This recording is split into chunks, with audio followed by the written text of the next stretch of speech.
Hello and welcome back to Off the Beaten Quest. There's a lot of D&D podcasts out there, but you chose this one, and we're so glad you did. Plus, this podcast is recommended by 4 out of 5 marine biologists. Last session, we had a lot of interesting revelations with the Eyes of Dendia, as well as a lot of things from Eira's backstory kind of coming to light, as well as some investigations of some mysterious figures in the town of Luware, and learning some things about the person who runs the Alderwood Athenium. And subsequently, Eira was taken and kind of forced to deal with a ritual.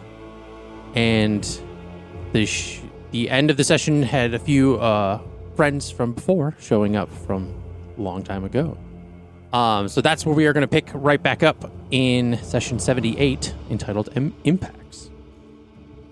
So, you all had just kind of been freed from this spell as Tuxlop and the other Herringons kind of showed up on the scene. And they kind of asked where Eira was and mentioned that they were going to help kind of get her back. Tuxlop kind of looks at all of you and he says, allow me to introduce myself. I'm Tuxlop if you haven't met me before. I think I've seen a few faces. Some of you look a little new. And to my right is Olana. She's a specialist in hand-to-hand combat. And this is Rog. He's a resilient fighter specializing in combat with a shield that seems to have some interesting properties as he uses it. And then these are the twins, Stilette and Chris. Dagger specialists and expert assassins. We make up the Burrow Vanguard. The Burrow Vanguard. I don't know. That's so cute. I'm not sure what you're doing here, but me and my team have been tracking down a few, some leads as to where about the missing person of somebody that we know quite well, and that's befriended and he pauses for a minute, the adventurants, and it kind of led us to this location, and again, I don't know where Eira is, but I'm assuming it's kind of all related. What seems to be the issue here? Bad things are happening. We need to get inside right now. She got kidnapped by some bad people. I also like to think that Sable took like 20 more seconds to wake up because the spell lasts a minute. Oh, yeah, so yeah. She was just we were all just like waiting for her to wake up. Yeah. The dreams were good. So you all are essentially, are you still inside the building, like looking out the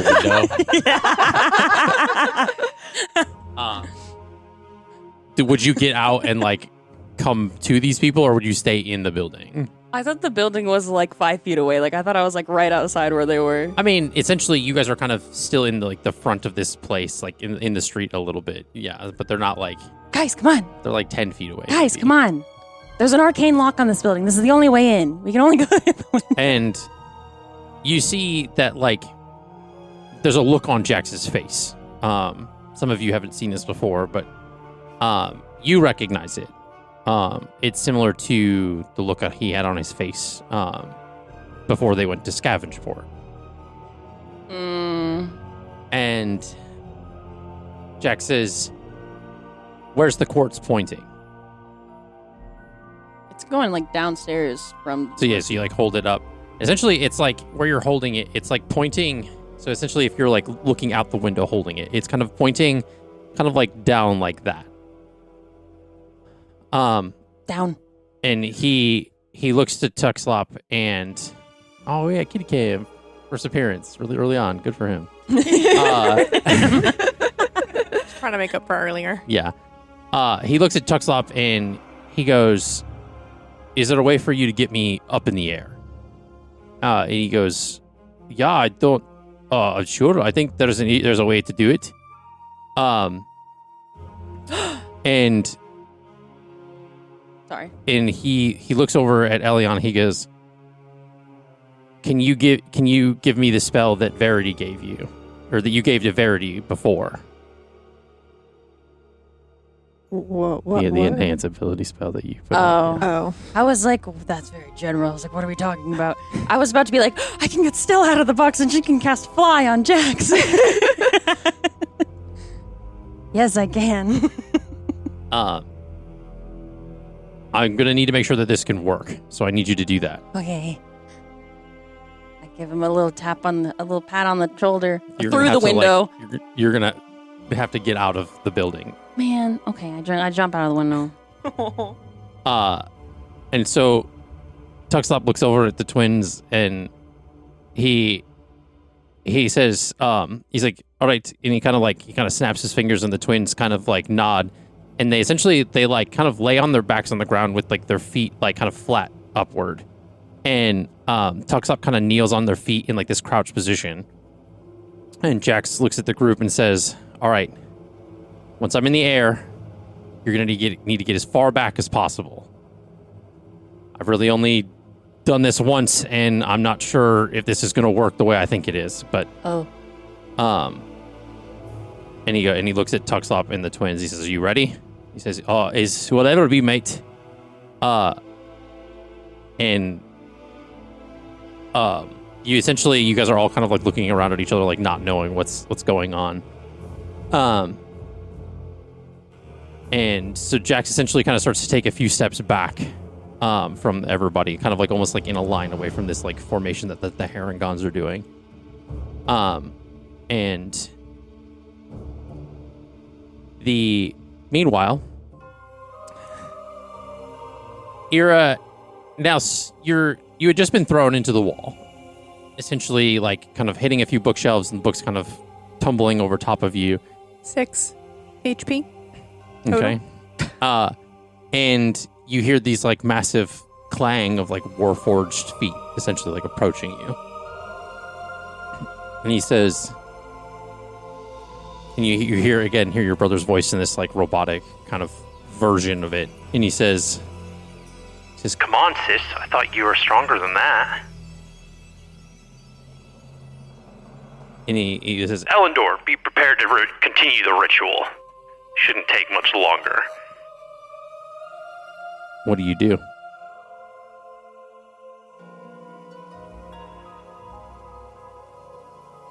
Wish that Ben had made me be able to add the guardian to myself with my tattoo. That's what I wish.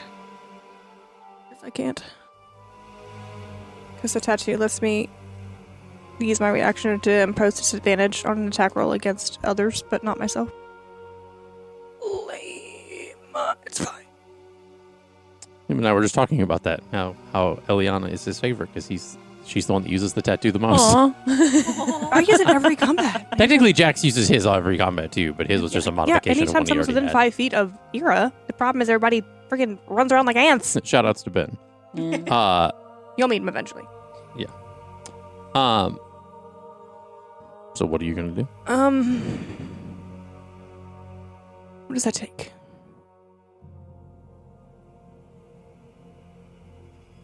Can I? Oh, I can. I'm gonna use minor illusion to create the sound of a gnat Okay. around like both ears, but not like one gnat, like a fury of gnats. Okay. To try to distract, so she can try to crawl away. Interesting. It's a cantrip. Yeah, it is. Seems like such a very last-inch effort. Well, she has 6 HP. 6 HP And a dream.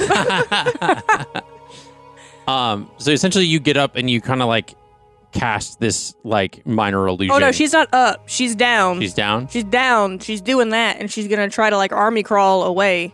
And Like, as so am I visualizing this correctly? Like the bookcase she hit, there are other bookcases behind it. no, essentially the bookcases are along the wall, and so he hit you into the bookshelves as enough to make them come off of the wall and fall down. Or at least the books to like break off the shelves and like the shelves to fall. The shelves didn't fall down, but the books and stuff like all that like kind of. Is there a secret passage behind one of them? Not that bookshelf. Damn it. Damn, that means there's a chance on one of the other. Maybe. I don't know. We'll have to find out. Damn it. So you do this, and he seems to be not phased, and he essentially like, walks over And he says, How close is he? he's like right next to you. Word of radiance. Okay. You're gonna blow past this because you're gonna use one of your not weighted dice. But he needs to make a Constitution saving throw. What do I need to beat? 13. 27. It's a 16, actually. So I still beat it. It's a good thing we're not in the water, because you'd ruin the marine life because of all that salt. Damn, that means only 3 of 5 marine biologists would approve of us. What'd you say? Oh, instead of 4 out of 5, it's 3 out of 4. Fucked up the marine life. So I mean, I'm seeing this as like she did like the minor illusion. Okay, that didn't work. Okay, then she throws out the word of radiance. Okay, that didn't work. It looks like as much of a last ditch effort as it can be. Yeah. Okay. So again, didn't really work. He walks over and he essentially grabs you with one, kind of grabs your ankle with one hand and kind of drags you closer to him, and then grabs you by the throat with the other hand. Okay. And he says the ritual just needs to keep your heart beating. It doesn't matter what shape you're in. And Elendor essentially kind of walks back over with the ritual knife. Now again covered in that black ooze kind of substance. And the knife kind of starts lowering the knife again to get closer to you. I'm gonna need you to make a Constitution saving throw for me, please. As essentially he's got a grip pretty tightly around your throat at this point. And I can't guide. No, of course not. Why do you want to guide? I don't. You said con. Yeah. You said you can. You said that. I guess. Let's go. I needed it. That is a. What is that? 9 plus 15. No. 14. 14. 14.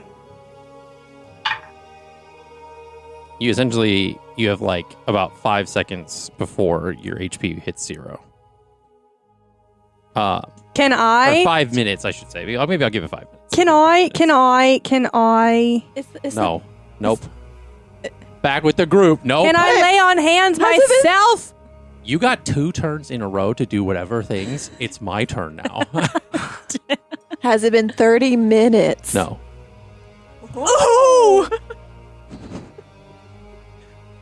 I can't die. That hurt my tooth. Oh, no. I mean, she's been gone for more than 30 minutes. But I don't know when you casted that, but she's been gone for I didn't cast it. It's from earlier. Yeah. It's from last session, but essentially she was taken from you guys at the Tavern and Inn. In theory, she's been essentially gone for close to an hour at this point. But we tried. She's gone, guys. We tried. she's gone. I mean, yeah, sorry. I'm in with Let me at her. So now back with the group on the street. Jax kind of has this is very much laser focused as he's kind of away from a few feet away from this, and he kind of and you see that he has this angry yet focused face, and he just takes off in this full sprint kind of towards the 3 Harringons, and he runs and jumps, and in the air he shifts into an all black Harengon and jumps on the back of Tuxlop as they say, and he says now, and then Tuxlop jumps off of the 2 as the 2 are pushing their feet up off of them. So essentially they're using their Harengon jump to push Tuxlop up as he's using his own Harengon jump to jump up 20 feet, essentially casting them up, I want to say anywhere between 20 and 40 feet, kind of how that amalgamates together. And then Jax, in a split second, as they kind of jumps off, I'm going to need to make a couple strength checks because I want to make sure that they can push each other with the added weight. Natural 20, 16, and a 15. And that's without any modifiers. So they essentially jump into the air, and Tuxlop and Jax are in the air about 20 feet up. Tuxlop looks upward, and he casts Dimension Door in front of them. And Jack's using his Heron gun jump in that form, jumps 20 feet off of him just as Tuxlop casts jump onto him. So he shoots up 50 more feet into the dimension door, shooting him straight 500 feet more in the air. So he's now 550 feet above as Tuxlop's coming back down. The twins jump up to catch Tuxlop so they can land safely, so it kind of meets him in the middle. How did Tuxlop know? What? Okay. And Eira's They have- underground. Just wait. Just I'm wait. not questioning that part. You'll see now what I'm going to be like as a player if any of you DM, so trust me. So Jack's now 550 feet in the air. He kind of essentially is like in this moment where he's like looking down, and he kind of takes another deep breath, and you see him change form into a large storm giant, essentially in the midst of like the entire skyline of Luare. And he essentially kind of does this like roll forward as he faces himself straight down, and essentially is now like kind of almost like Superman flying straight down into the ground. I'm going to need all of you that are still on the ground to make a perception check. I'll roll for the Herongons. How much damage is this man's gonna take falling 550 feet? 24. So Alana and Tuxlop both see it. The two twins don't from where they are. 11. 11. Okay. 7. 7. So the others that see it are like, we need to move back. Like, go back farther. Move back farther. So you see now he kind of essentially is like plummeting to the ground with his fist outstretched. Now it's kind of like starting to illuminate that like bluish purple that he usually uses when he's like doing his attacks. And you see him like rushing like faster and faster to the ground to the point where when he impacts the ground with like a loud like boom, and it like cascades through it like, oh, did it even make the sound effect? Boo. Hold on. We're going to do that again. He hits the ground and it makes a loud boom. It's so low. Maybe I have the volume up on the other shit. Third time's a charm. You got this. There we go. There you go. And so he hits the ground with the boom, and as we cut back to the group underground, the Elendor kind of bringing it closer to your skin, there's like this like slow like rumbling heard from above. Essentially, you're starting to lose, like, you're kind of fading in and out, but you're still kind of conscious for this part. Yeah. As essentially you hear like as like this frost giant like crashes through the ceiling of this Frost or storm? whatever I said first. Okay. I think I meant to say frost giant. I don't know why I said storm giant first, but frost giant, and then he kind of jumps through. And you see as he kind of like bursted through this thing, as Jax hit the ground, he changed back into his base form, and he kind of like stands up and he like brushes some dust off of his shoulders as he stands. All the cultists kind of now are all like kind of flown in different directions in this room. Is the Warforged in, like, He's not. there? He wasn't phased. He's still essentially. It's like he like was Eira's hit the gonna- back of the impact of it. she's going down, right? Like, she's fading. She's still gonna, like, cut this, like, shit-eating grin over to her brother. Yeah, I mean, and you clock Jax just as you are kind of you lose consciousness. Yeah. It like kind of like knowing the commotion, it kind of like turns over and says, What's all this now? and he like looks at, and Jax essentially kind of like smashes his fists together in this like energy thing, and he just starts like charging at this Warforged. The rest of you in the Herongons, essentially kind of like, there's this like massive, essentially crater that was just like formed in the middle of this street in the Sable Ware. awake now. Yeah. Yeah, Sable's been awake. Yeah. So I would think the rest of you would essentially just all like kind of jump into the hole, essentially, to kind of make through. 1000%. We don't gotta worry about fall damage. We're just going in. Are we okay? You get hung up on the details too much. If We're playing a game. if I'm not forcing fall damage, don't worry about it. Okay. Yeah. Well, then I will jump down the hole. We're lucky. I don't want to worry about that. You were just gonna leave Eira to fuck off? You were gonna take fall damage? No, I was gonna find a different way down. Oh. You could, like, probably the door in the building. I don't want to get hurt. She could wild shape and fly down, okay? Look, sometimes I'm like, do the rules apply or are we cool in this? And then I'm like, okay, if we're cool in this, I'll go down, You just jump down fell the hole. 550 feet and didn't take any damage. That's Do why you I was think- concerned. I didn't know I if know, we took but it. that's when you think, oh, we're probably in the rule of cool moments. Okay. Rule of cool. Okay, in the future, guys, if I want to fall 500 feet, let me do it. It's circumstantial. It's different for you. This is an epic cinematic moment. Just go with it. I'm going into the bed. So get lost in the blood grass. Not the blood grass. How close dude. can I get to Eira? So essentially, like, the way the rubble is and the way you guys are coming down, essentially, as you guys all jump into this area, they're, like, all the cultists that have kind of, like, essentially, like, were not a part of the blast or the rubble or anything like that, they're now kind of, like, getting up and moving their way towards all the people that are kind of essentially, like, pouring in through the ceiling, and so to speak. And, I mean, this chasm, to answer your question about the fall damage, I mean, the rock itself, as far as, like, street level to the roof of this place, is maybe only, like, 2 to 3 feet, and then the chasm itself is only about, like, 5 feet. So you're only jumping down about, like, 8 feet. So it's like jumping into the bottom of a deep end of a pool. So, like, you know, you'll be all right. You may take, like, you know, 2 points of fall damage at most. You know, your ankles will hurt the next day. My ankles.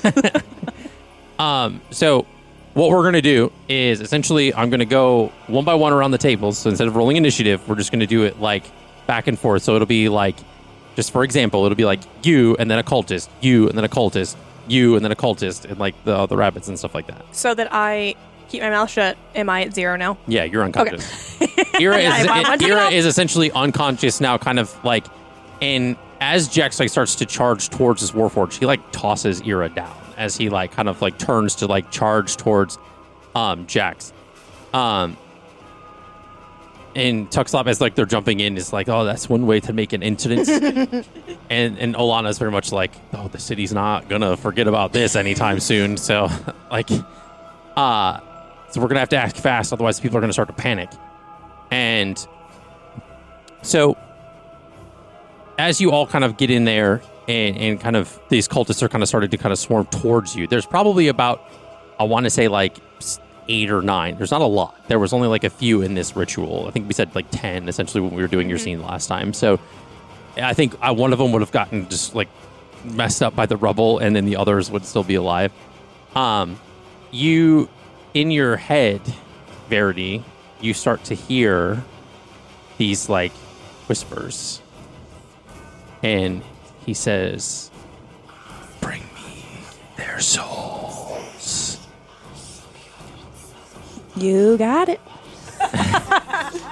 And then, so you essentially, you kind of feel this, like, kind of like a charge of energy, essentially, as, like, this is, it almost feels as if, like, the new deal you had negotiated with Erebus is, it's more working in tandem versus working with friction. Okay. So the group of you, so essentially you and a cultist, right? You two are fighting. What are you going to do? Where are the cultists, like, kind of close to each other? I think that you all would have jumped down in, like, a cluster, and they'd be kind of surrounding at this point. Hey guys, I'm gonna do something, and y'all might not like it, but I'm gonna do something. Play the game. I'm gonna cast Ice Storm. Okay. Okay. I'm gonna try and center it on as many cultists as I can. Hail falls in a 20-foot radius, 40-foot high cylinder centered on a point within range. Each creature in the cylinder makes a dexterity saving throw. A creature takes 2d10 bludgeoning damage and 4d6 cold damage on a failed save, or half as much on a successful. How many death saves is that for me? Do I lose? I didn't know if you were in the area or not.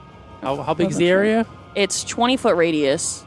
So this is a, like, 20 by 10, like, hallway-esque room.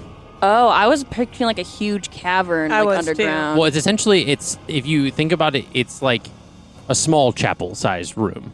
Okay. That was the way it was described previously. That essentially it's like a small chapel like area with a altar at the end. Do I see Eira like unconscious?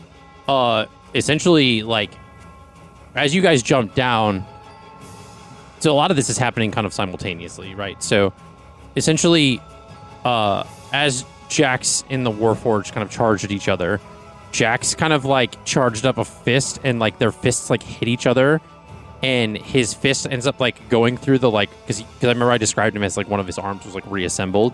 Essentially, like it punches like through the like reassembled arm, and like cuts through it and like kind of breaks it in essentially, and then like the other arm from the Warforged kind of like strikes Jax. They're kind of like going blow for blow.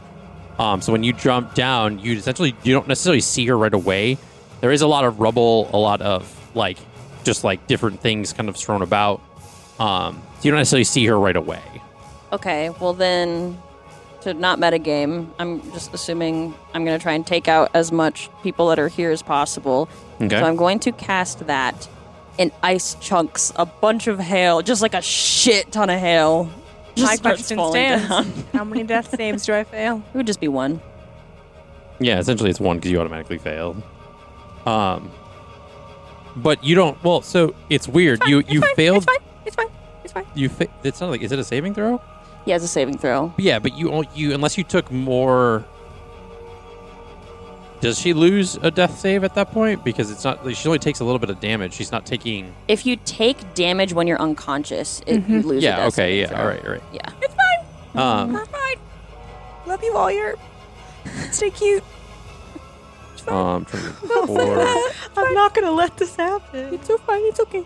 It's okay. do like the two. It's okay, we have a cleric rabbits. now. It's fine. It's fine. Rabbits, Jax. Okay, so this is a lot of. What's the DC? It is a DC 17. 17.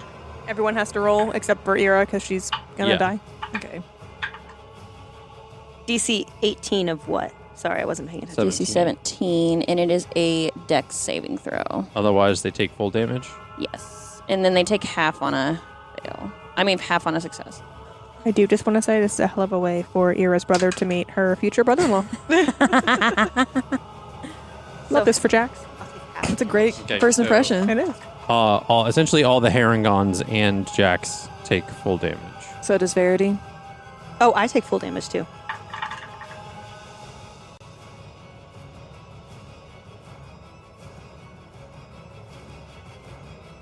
All but 3 of the cultists take full damage. It's not bad. So Worth it's 21 points of damage. Okay.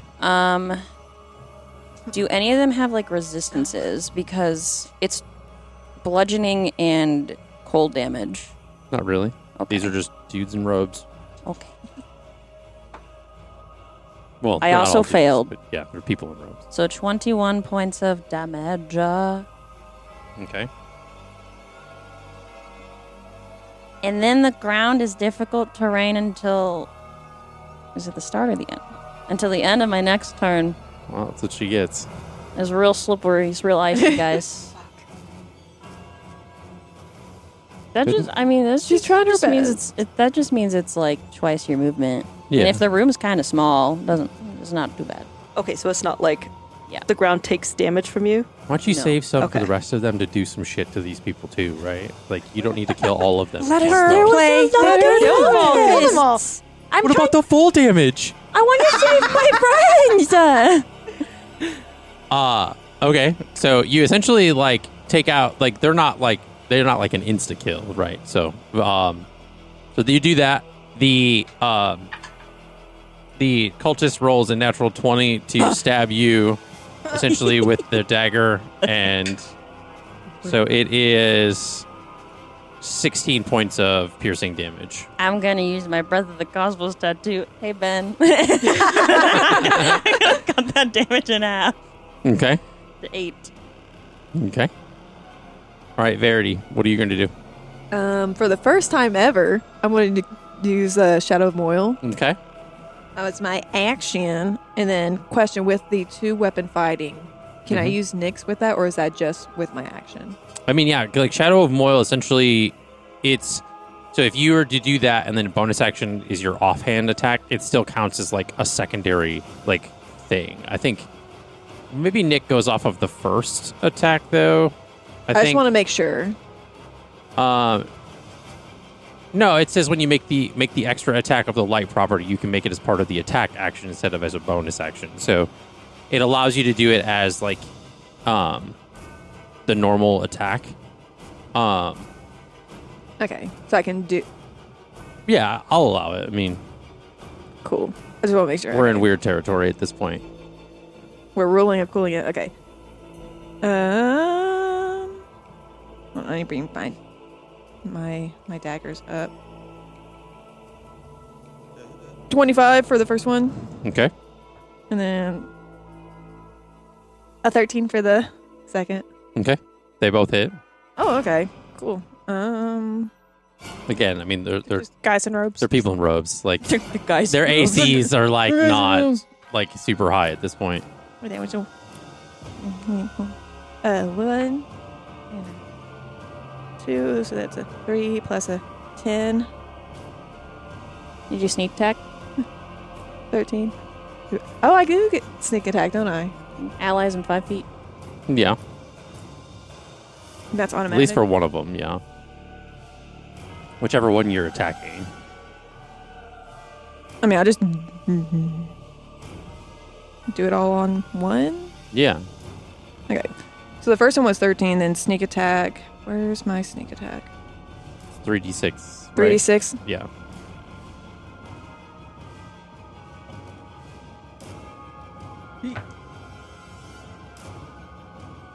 Oh, 11, so 24? 13 plus 11. Yeah, 24. Mm-hmm. Cool. Okay. So you essentially, you like take out the one that you're essentially coming across because of the ice storm that it kind of afflicted a lot of them.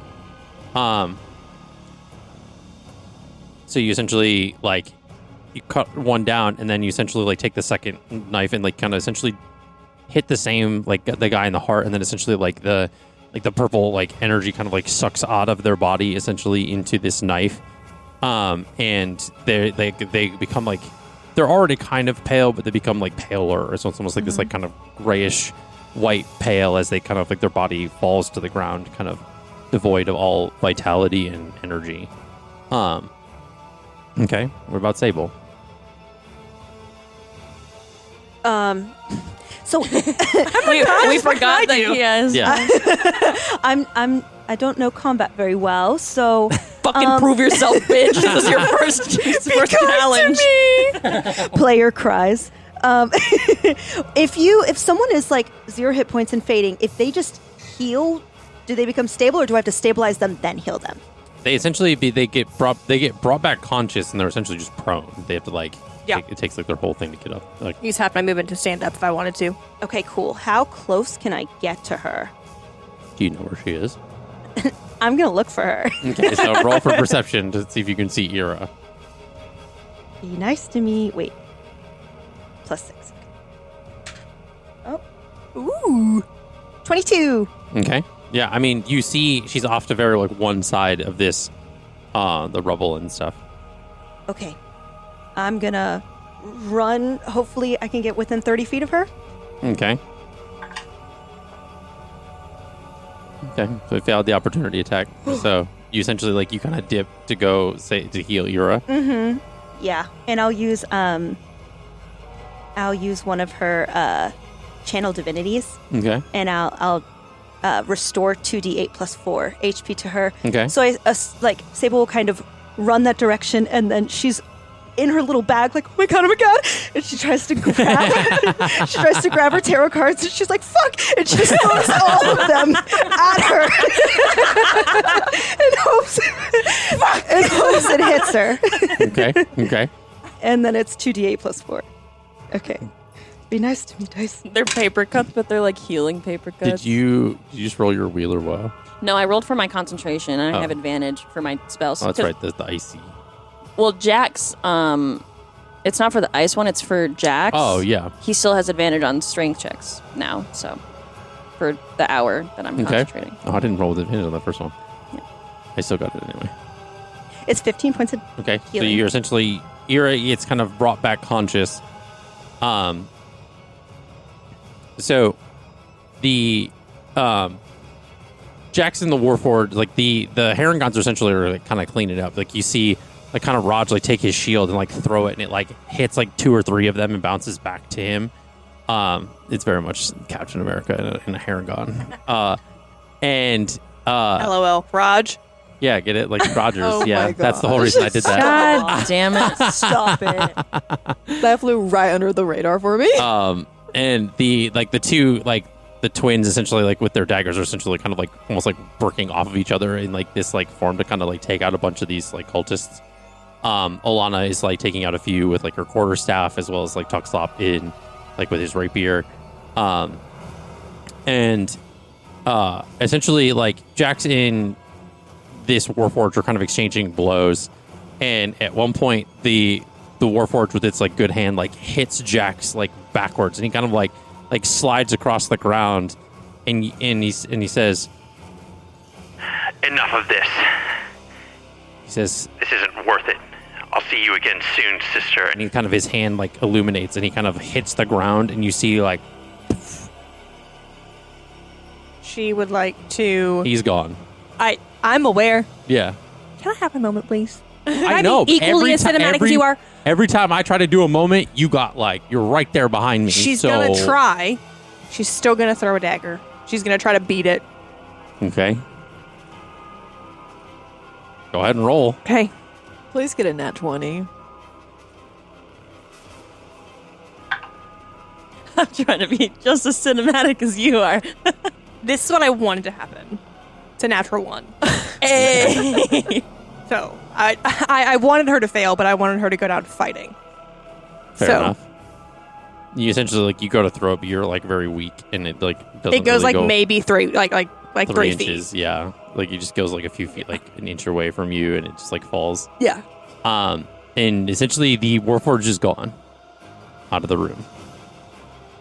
And you saw like Jack like tried to like run to catch him before, and it didn't like. So essentially now the cultists and stuff are kind of slowly one by one kind of being taken out, and you see in midst of your fighting, Verity, you go to attack another cultist, and you see that it is Kaelin, Elendor's son. No. Take him out. I thought he was like 6 years old. Take him out. No, And you yeah. got It's like- mad at me for telling He's like on an him. adult. Okay. He's like 14 in human years. He's is what like you 14, yeah. Okay. Take him out. I thought he was like a little kid. So you essentially like you raise your dagger at him, and he says, wait, I surrender. I don't. Please don't kill me. You hear Eira yell from across the room. Take him out.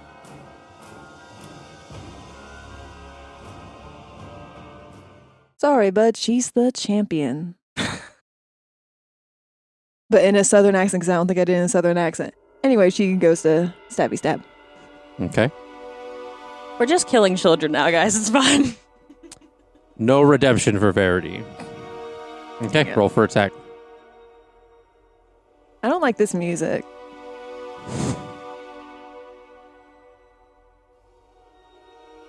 Uh, 17. Okay. So essentially you go to stab, and the knife doesn't take his soul. And you hear in your head,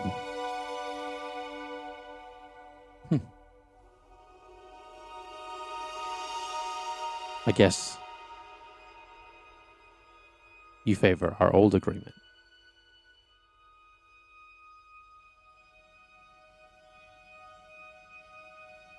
And the kid just drops to the ground.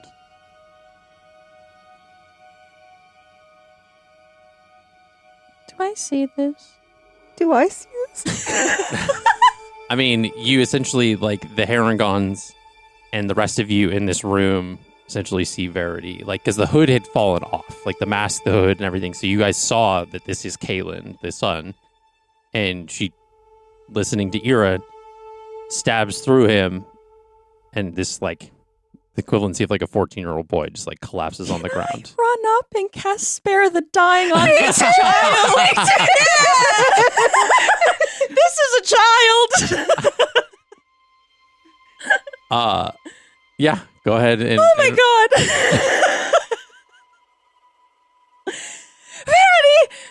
Verity, this is a child.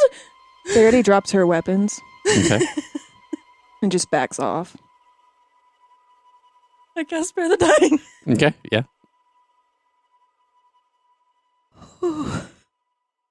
So does Spare the Dying make him conscious or just stable? No, he's just stable. Just stable. Okay. So he's like, you cast Spare the Dying. Essentially, the stab wound that was there kind of like almost like closes up a little bit, and then like he's essentially like unconscious, like on the ground, like labored breathing for sure. I'm gonna try and like drag him like out of the combat, like if there's still like cultists around. At this point, all the cultists are dead, Okay. Including Elendor. including Elendor. Yeah. It's gonna sound fucked up, guys, but in Eira's head, I know what you're he's gonna be an orphan.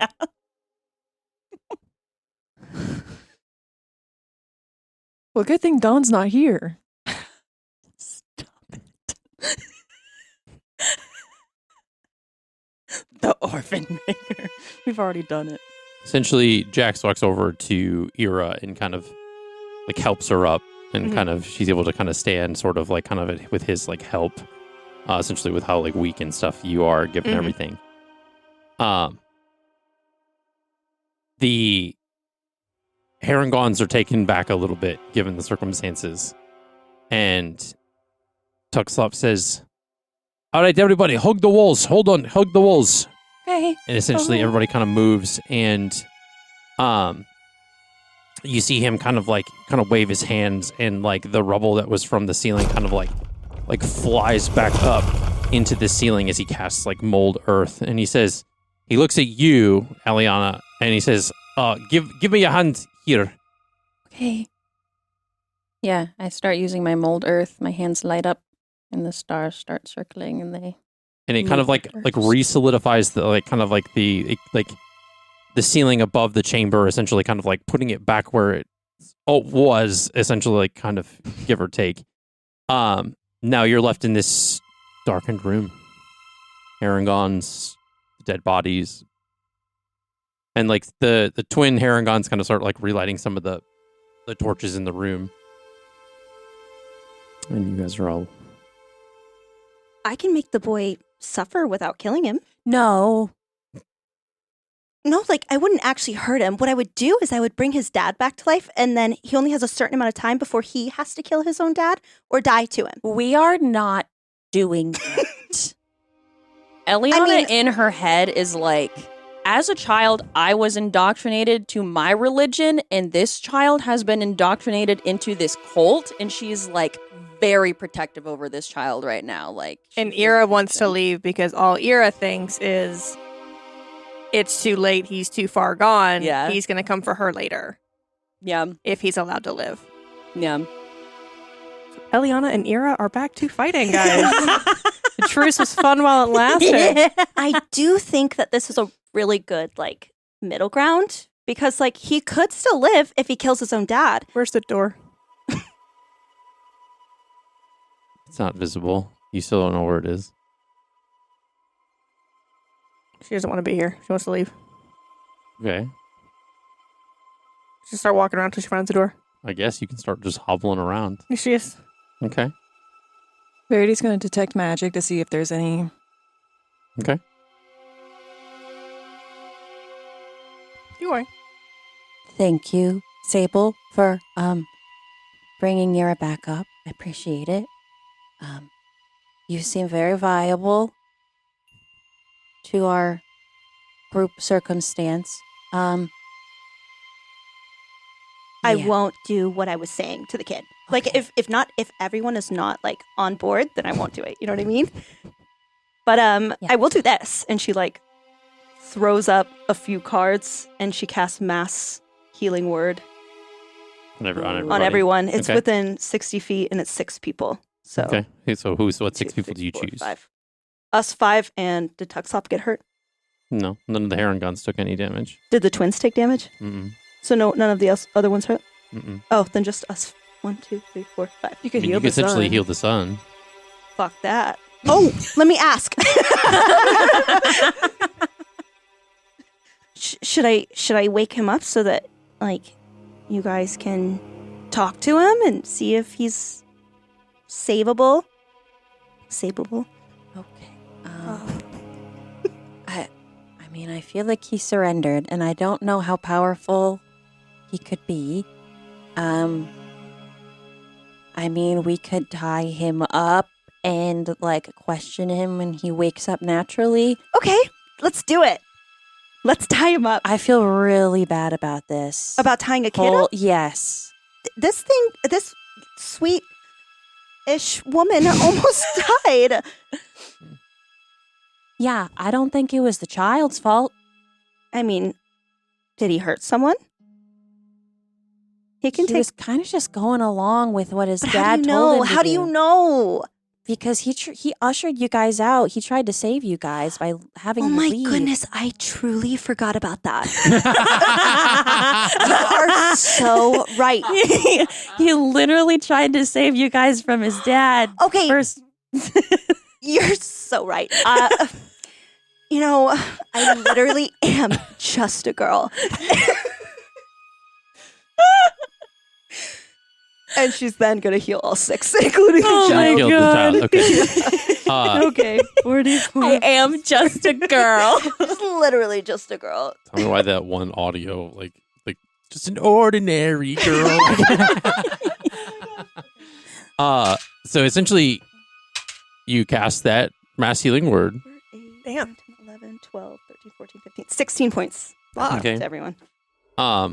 And the boy kind of like, and he kind of like gets up and essentially is like, kind of like sits up and kind of like starts backing away towards the Hey, wall away from hey. all of you. It's okay. Hey, do you remember me? Oh, yeah. Don't kill me again, please. I promise you, I will not kill you. I cannot speak for the rest of my friends, but I'm vying for you because you did help. You did try to get them out originally, and you're just a kid, okay? Yeah, this shit's crazy. My dad just kind of forced me into doing all this, and I didn't even want to be in this place. I didn't even know that this was under here until... Hey, Sable, can you cast that zone of truth? Yeah. That might help us here a little bit. To Sable literally, like, when he said, my dad made me do this, she rolled her eyes and she was like, ease everyone's worries. And in Eira, she's still looking for the door. She's like, everyone fucking lies. oh, Like, why- poor why does- girl. You just hear Olana saying to Raj, like, awkward. Zone of truth. Can you guys make a dex save of 16? I don't even make it. Okay. Do you want to use my dice tray? It's outside of the tray. Just use mine, honey, because it's Oh, I got the same roll. okay. Okay, Okay. I'm good. Is Viridian? So essentially, is this like everybody in this I vicinity? Is it believe like so. a It's 30 60 feet. Oh, okay. Yeah, then it's everybody. Cool. Verity fails it on purpose. Yeah, Eira doesn't give a shit. Yeah, I mean, essentially, like, nobody fights back. Oh, okay. Does Yeah, the I'll child take fight it. back? No. No. Oh, I rolled good, but yeah, I'm like, I'll fail it. It's fine. wasted a good roll. So, you cast this stone of truth, and this, like, kind of wave of, like, kind of, like, sparkly, like, kind of yellow dust kind of essentially, like, hits everybody, and, the boy's story doesn't change. You were right.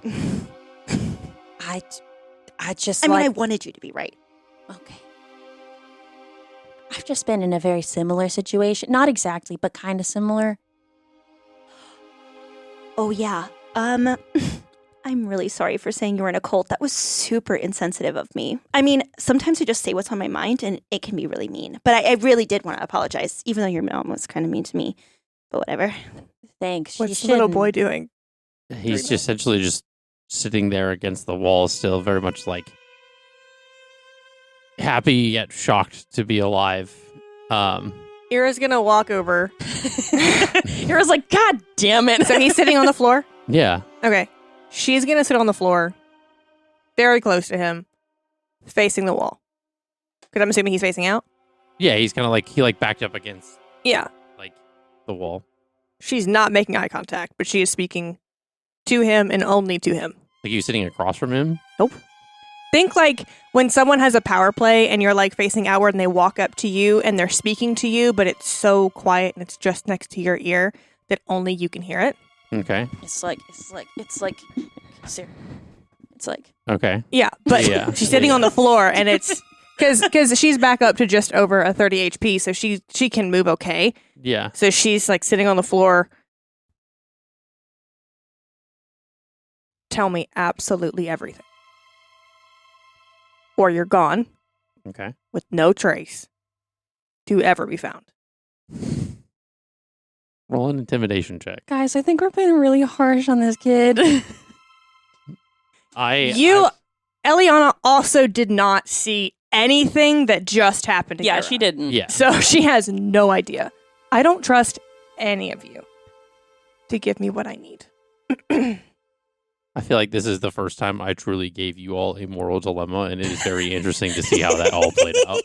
Very interesting. We are all different. It is. All 4 different perspectives. It was wild. It's going to be a 17. So he says, well, yeah, I mean, I wasn't lying when I said that my dad kind of made me do all this. I've been essentially he kind of like goes into this whole story. Essentially kind of talking about that he really doesn't speak unless he's spoken to or has anything worth saying. And when he does, his words are carefully chosen. He's kind of different than other kids his age. He kind of watches, he listens, he absorbs kind of everything around him. He's tries to be polite and well-mannered, but he's not naive. He is grown up under the weight of his father's teaching. He's kind of learning of the fallen Mauryan Empire, the destiny of his people. Essentially, he kind of admits that he's Mauryan himself, or at least from that area or a descendant of it. He essentially talks about how he was always kind of told things by his father and essentially kind of just did what his father told him to do because he was afraid of what would happen if he didn't. And he didn't follow the same fanaticism that his father did. He embraces his Mauryan heritage, but not on that level, not on whatever it is that he was forced to do. Essentially, he even confesses that the only reason he participated in the whatever happened in that kind of place was because he was afraid that he would face the same fate if he hadn't. He talks about how his father is essentially what is known as a watcher. He is the Watcher of Luer, a high-ranking one at that. Typically, from what he was privy to, right? Like, there's not everything he doesn't know. Like, all of what his father did, he was only kind of knows what his father like has told him or what he's witnessed in certain situations. But his father would talk, and he mentioned of his father talking about a prophecy of Raylan's return. And essentially, that's all he knows.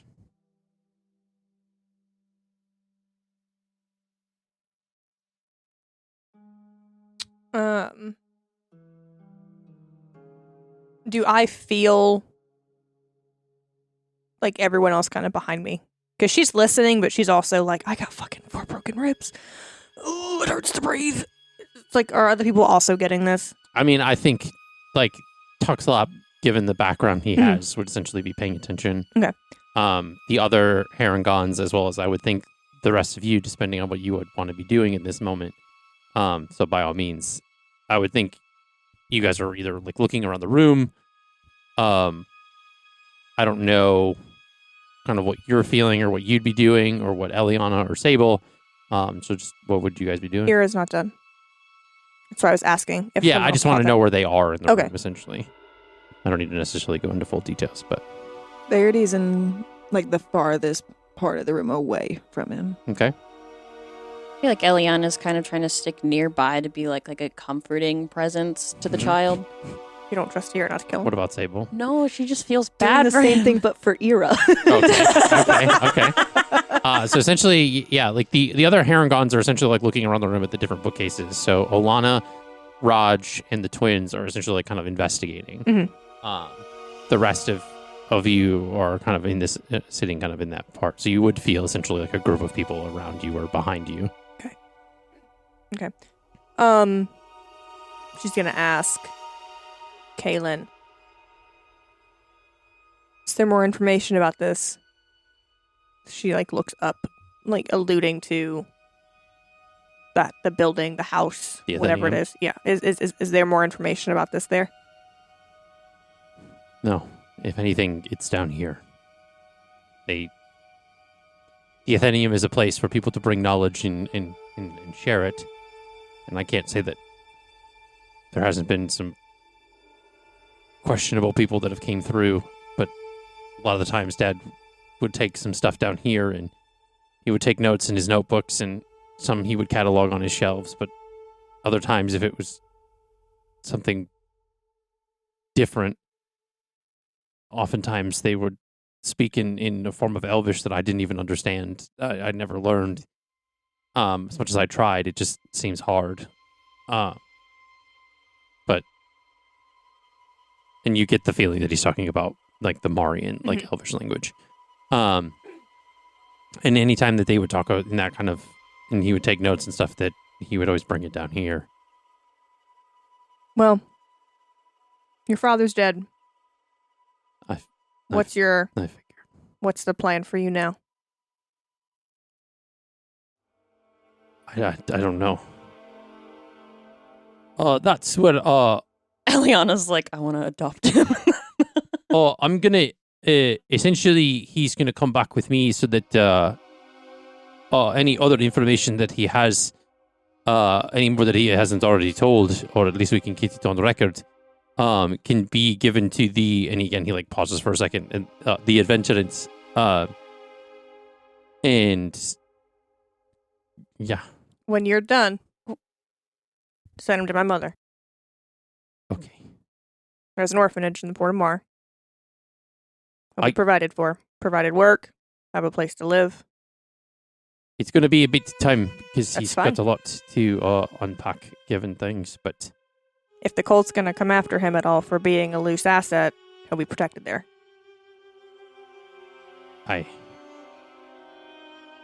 Please treat him gently. I mean,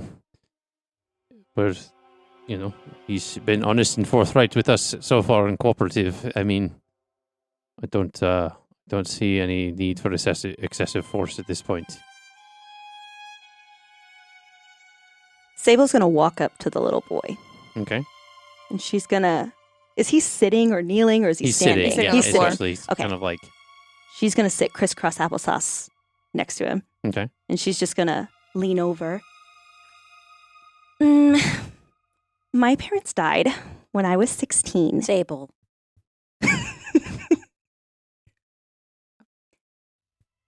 And I turned out great. Okay. You're gonna turn out just fine. Cool. Cool. Okay, cool. And she's gonna stand up and start walking the other way because now she's a little embarrassed. Thanks a lot, Eliana. Is Jax there, like with Eira, because she wants to stand up, but I don't think she. Yeah, he like kind of like helps. He's like not leaving your side, Yeah. essentially, given everything. So he kind of like helps you back up. Is there a door? Is a door open? Is a door open? No, a Or door is he hasn't been trapped found underground Did forever? I see anything with my detect magic? yet. That's No. true. You never. 10 minutes Nope. ago. Oh. You sense magic in the room. There's in different places, and kind of the room seems to just be itself like engulfed in this aura of magic. But nothing of that would seem like a passageway or like that would lead to other places. Giving you the inference that if there is a door, it's amazingly more like mechanical versus like magical. So Is there gold on the bodies? Oh yeah, we could raid the bodies. Fair enough. so do you all would like to now investigate the room? Yeah, a girl would like to eat. I'd like to check the books to see if any of them like. Okay. Eira's going to investigate the bookcases. Okay. More specifically, the one she was thrown up against. The see one that if- has no books on it. Oh, did it have no books on it? So no The one. books. So you essentially were thrown onto it. Essentially, like you think about in Yeah. the movies when somebody gets thrown into a bookcase, Mhm. like the shelves break and all the books fall. Yeah, she wants to look at those books. Okay. They're on the I thought you were ground. going to look at the bookcase that was empty, so I didn't know what the. Okay, No. you're good. We're on the same. She's page. not doing that. Same page now. Get it? Oh my god, that was so good. Oh my God. Just another one of the books, folks. Put a crowd applause sound. Just give it like the put a. Yes. So go ahead and roll for investigation. Both of us. You all, if you want to investigate, can do that. Okay. While this is happening, Eliana is still sitting down with the boy, and 14. 14. Jack's got an 18. 18. Sorry, I 18. can't find my. Oh, It's in alphabetical order. yeah, I just realized that right now. Come on. Okay, a 19. 19. Okay. So essentially, Jack's kind of he looks where the pieces of the arm from the Warforged are. He's kind of like looking in that area, and he finds something on the ground. It looks like a gauntlet. So essentially, like something that kind of like go like armor wise. And he essentially kind of like holds it, and he essentially kind of like puts tension on it, like kind of almost as if it would like close or like a muscle would flex, and you see it go like it like mechanically like pops open, essentially like a round like shield.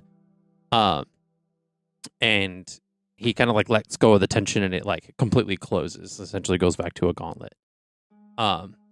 And if you're making that face, it is very much the gauntlet from God of War with like the Exactly shield. where I'm making the face.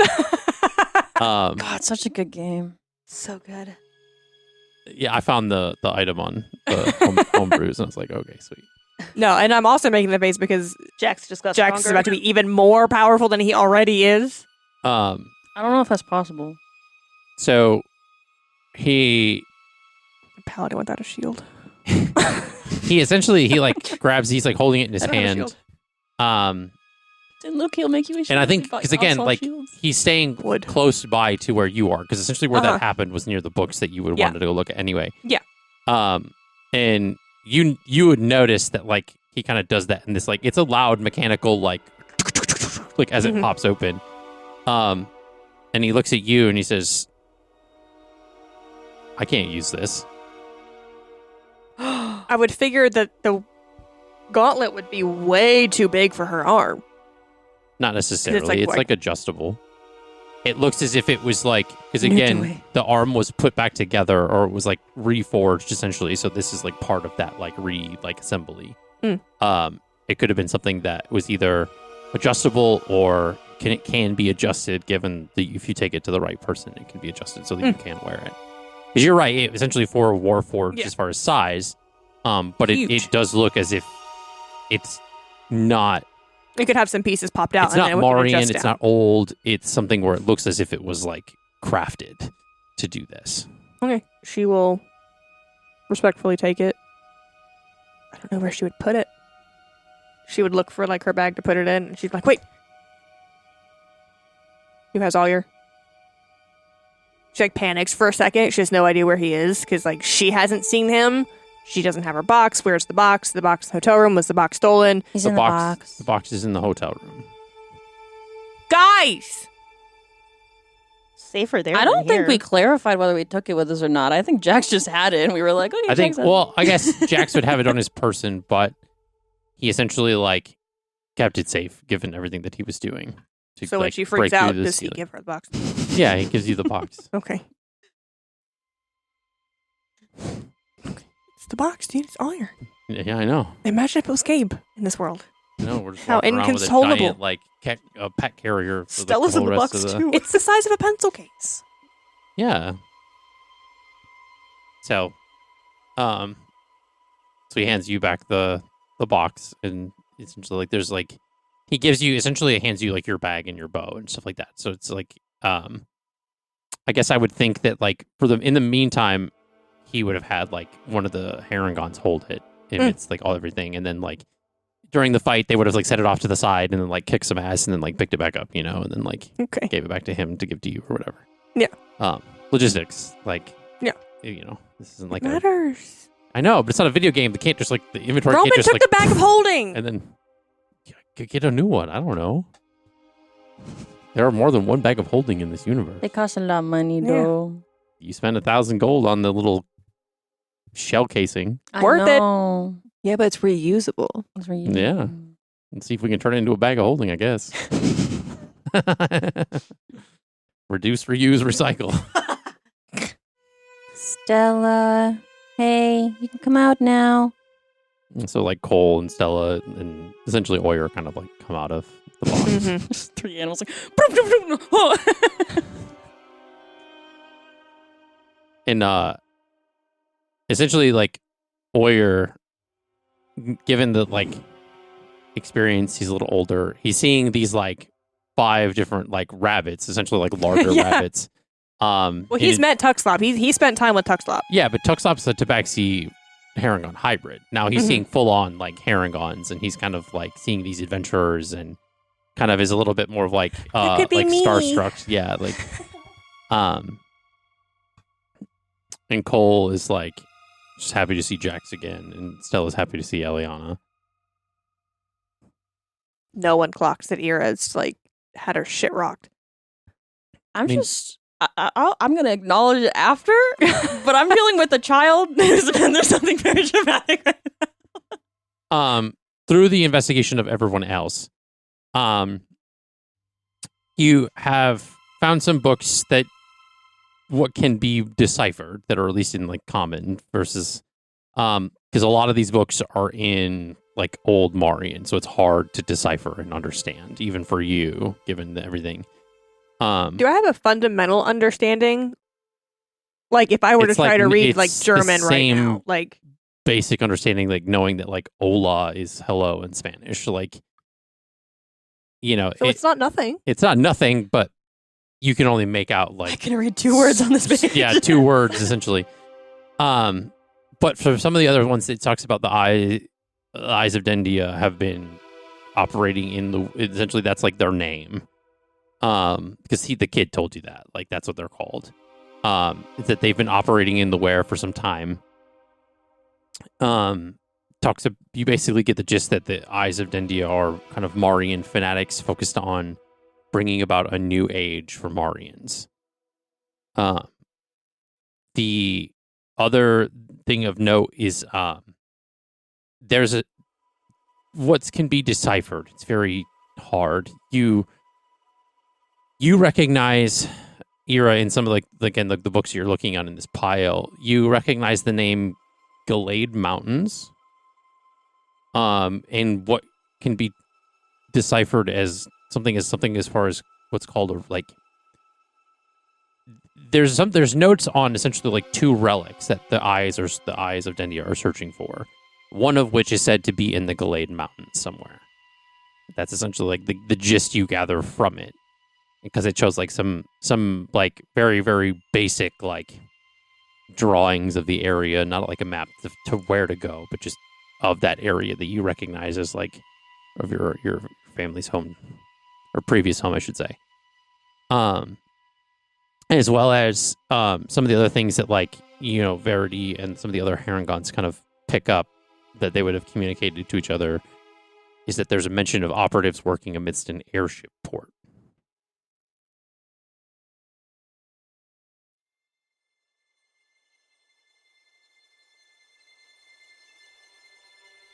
Why are you looking at us? Why are you looking at me? Because I knew, because the moment I said it, I like looked around at you guys at the table and you started giving me a weird look. It's like, okay, this is what you found. I don't know.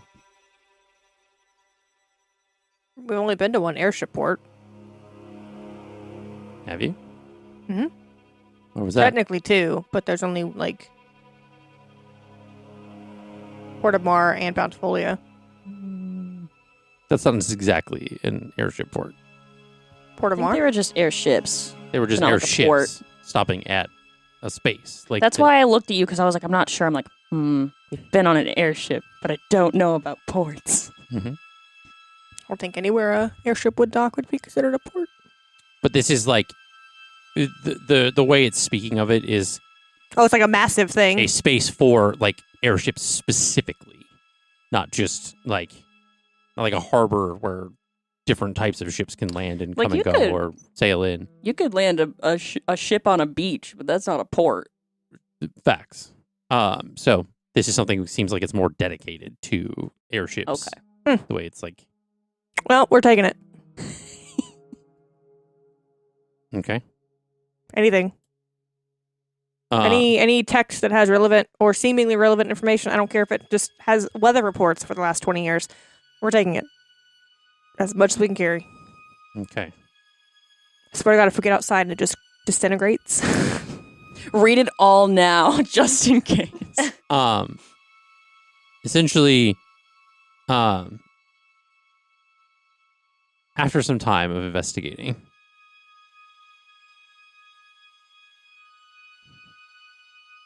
There's a kill switch that the boy hit that we didn't notice. He can't be trusted. everybody pick a number 1 through 6. 8. Okay.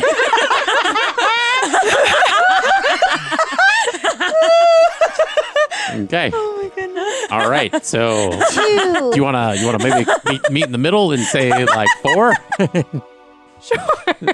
All right. So Eira says 4. 3, 2. 6. 6. Okay. 8. 8. Lucky number, guys. I get it. Who had 2? Me. Okay. So you essentially are looking at some of the books and you grab one and all of a sudden you hear ka-chunk. I'm breaking something. And you just all of a sudden started hearing this loud, like, Someone help. it's like the ticking of a clock. That's not a clock. That's a bomb. Or a door? Okay. You disarmed stuff, right, Who Verity? picked 5? No one. No one picked 5? So Jax picked 5. Sure. Jax essentially, like, amidst that, had found one of the bookshelves to be able to, like, swing backwards and essentially, like, opens up a staircase. And at this moment, like, in this room, like, and you almost hear it, like, it's off in the distance. We gotta go now. Okay. And everybody starts to, like, kind of run out. I take the child. I help the child up. You help the child up, and you all essentially kind of scramble up this like staircase before like the entire like room behind you kind of like crumbles and caves in. Essentially, But we got the books, right? All carrying 30 pounds worth of books right now? Everybody? Every single person? I didn't get books. you are you. not. Fuck you. You essentially in this moment because again it was very split second, like again happening kind of simultaneously. You only got the books that contained the knowledge that I described. It's better than nothing. Those 4 bits. Did I get Question. any? Oh, Mm-hmm. Did Verity have enough time to grab her daggers that were just still laying on the ground? They can't be that expensive if you gotta get a new I dagger. just drew them, DM. What? I just drew them, DM. Don't take them away. Take them away. Yeah, you got your. He's like, well, because of that. No, I was just gonna mess with you. Yeah, you essentially I think you would have picked them up before you started like investigating. Did So, I like, find any gold on the bodies? That was what I was looking for. No. You Oh. dang it. Any chance we can like dig them up? And you are hearing, essentially like in like behind the wall, essentially. So it's like things are on fire, or like at least underground. So essentially, because it's under stone, it's not going to catch to the Athenium. But you guys are all now kind of in the Athenium, like in this like essentially this like passageway down below. It's not like all caved in and broken, full of rocks and stuff. Now I feel really bad. Because I was going to ask the kid, even though his father was a dick, I was going to be like, do you want us to, like, bury your father or something? Like, you know, because, like... I was gonna cast Speak with Dead But, on him. his body's gone now. You guys only had a limited time in that room. I set a timer the moment you started looking around. Hey, Kaylin. Yeah. Do you have any favorite books you want to take from the Athenium? Not really. Okay. I just want to get out of here. And Duxlop says, all right, and you didn't clock this it before, essentially, because you guys were all very much like looking around and tending to the boy and stuff like that. Tuxlop and Olana had recognized the body that was at the other end of the room. And essentially, like, there was a, like, you see that, like, Olana's, like, holding, like, what looks to be, like, a silver amulet in her hand. And Tuxlop says, all right, well, unfortunately, our lead, is no longer alive. So I guess that solves that. And he looks at Olana and he says, all right, you ready to go, boy? I guess. And I guess it's good that my dad is buried underneath. It's probably where he would have wanted to go. I know it's still hard. I know he wasn't great to you from what you said, but I know it's still hard to lose a parent. Yeah. I had already lost one before, so used to it. You're gonna do great. Thanks. Well, I know that the Port of Mar will at least take care of you, if that's what you want. So. And Tuxlop kind of like, he pulls out this like kind of teal kind of like gem, and he kind of like crushes it in his hand, and essentially like this like portal kind of opens up in the middle of the room. Eira's gonna thank him before they go. And the twins, Raj, Olana, kind of like go through it. And he says, you're welcome. It's good to see that you're all right. I'll give my regards to Killian. Maybe one of these days I'll find myself in these situations and not need you to come save me from halfway across the realm. That'd be cool, right? And he smirks and says, don't give yourself that much credit. I was already in the area anyway. And he kind of like heads off into the portal, and it kind of like shuts behind. And now Kaylin and the Herringons are gone. And it's just the 5 of you. So, seems like a lot happened there. Eira's going to walk out of the Okay. Athenium. Okay. Verity will walk slowly after her. She's going to go... Eira's one-track mind is to go to... I'm going to remember the name of it one day. One of these days. The Mangrove Sanctum. Okay. She's not necessarily seeking an audience with Nylea. She just wants to go somewhere she knows that, like, she's good. She's safe there. Okay. So. Do any of you follow? I'm going to give her space. I would also think she looks like hell. I mean, Jax, again, is like, you're essentially is like your human crutch at this point. It's like, Yeah. he's like keeping you, like, good.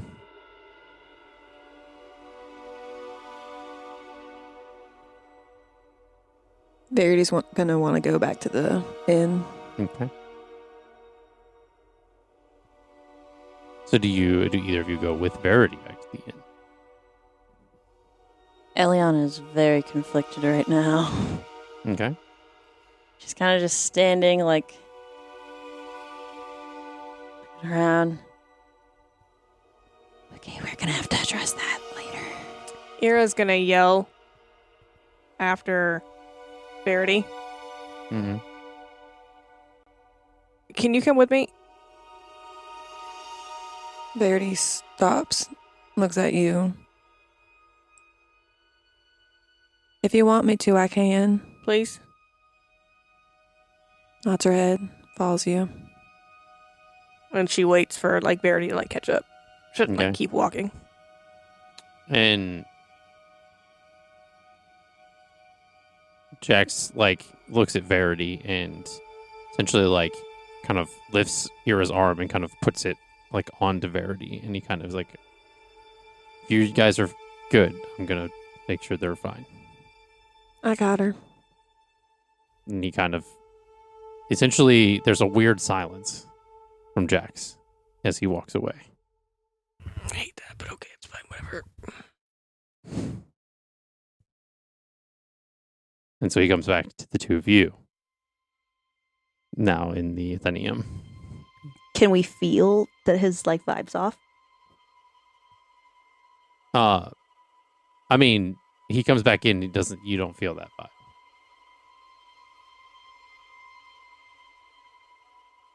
So, I don't know about you, Jax, but I don't think any of that was okay. Second appearance. Let's go. Beanie! My bean. Hi, baby. Okay, I'm doing its work today. Say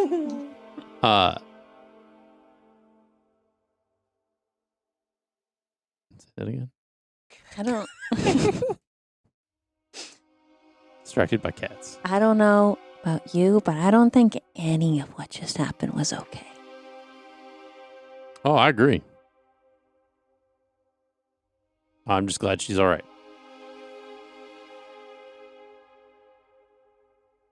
Yeah. Baby's over here now. I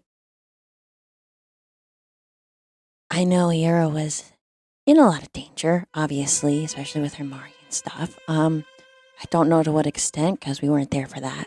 But she seems to be going through a lot. But I am also very concerned that one of our people tried to kill a child. Yeah.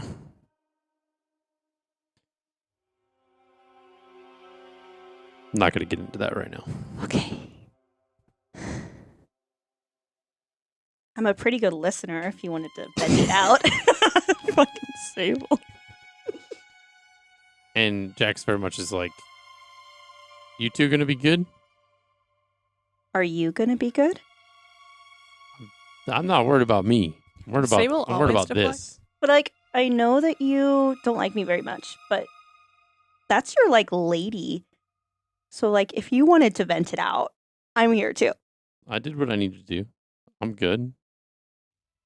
Never seen you turn into something so big before. That was cool. Yeah, trust me. I can only kind of do that like once in a while. And he kind of like cracks his neck, and he's like, "It's not easy. Oh.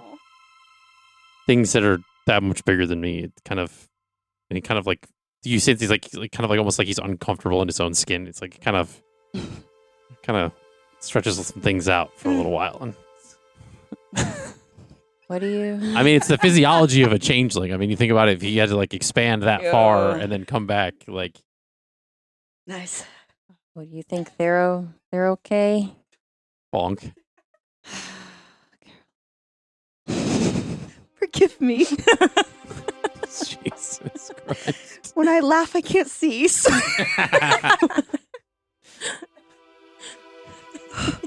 Yeah. You're losing it over there. so little. It's okay. I got the giggles. You think they're okay? Like that they're safe? I mean, we kind of just... Yeah. We don't know if there's backup. They have each other. Okay. Yeah, I'm going to have to talk to Verity. Somebody's got to. She followed an order. And You're not there. are you good? Did I do good? I mean, you healed one of us, so yeah, that was pretty good. One. Anna, yeah, at the end you did give us a It's little like bit. a group. I forgot though. She did a mass heal. You healed. Yeah, you did good. I mean, you healed everybody, Mm-hmm. but you fucked everybody up with ice. So I guess it balances Balanced. each other out. But was it player saying like prove yourself, or was it? That was. Oh, it wasn't Yeah, Ellie. that was- That's why Sable's like, did I do a good job? Oh. That was Allie. Okay, never mind. Oh my Yeah, gosh. no. I mean, last time when we literally fought Thanatura. I was trying to avoid hurting us, and it seemed to go worse. So I was like, well, I guess I'll pull out the big guns. So Maybe find a happy medium. I'm trying, Jax. It's kind of hard. Yeah. I need to go to bed again. There's probably a sweet spot in the middle there. I don't know much about druids, but, sure there's something there. Sometimes there's just so much power behind my spells, I can't really control all of it. I mean, that's pretty cool in itself. Thanks. Nice brag. What? Nice brag, he said. It was funny. I'm so strong. I'm sorry. I just hurt everybody around me. It's like such a brood. Like Sometimes, these area effects, they got a big area. It's so hard not to hurt people sometimes. But then I feel so useless if I don't use them. again, like I said, I'm sure there's probably a happy medium. Yeah. Well, I'm gonna go meditate, I guess, back at the inn, because I have a lot to think about, Okay. a lot to rest on. Okay. Hey, Stella. Are we going back to the inn? I am. Do you want to go back to the inn? Or did you need alcohol?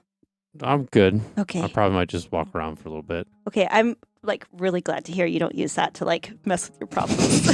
To fix them, because it will. But No, a lot of people in this group sometimes do that. That's not, oh, Yeah, I was a little worried about one of our she's gone now.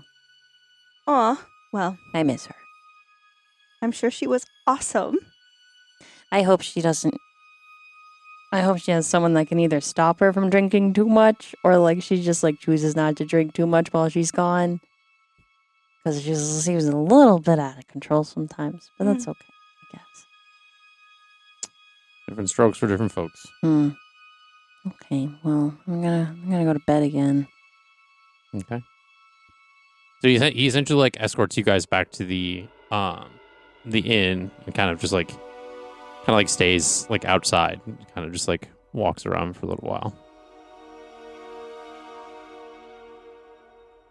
So you two heading back to the Mangrove Sanctum. Mhm.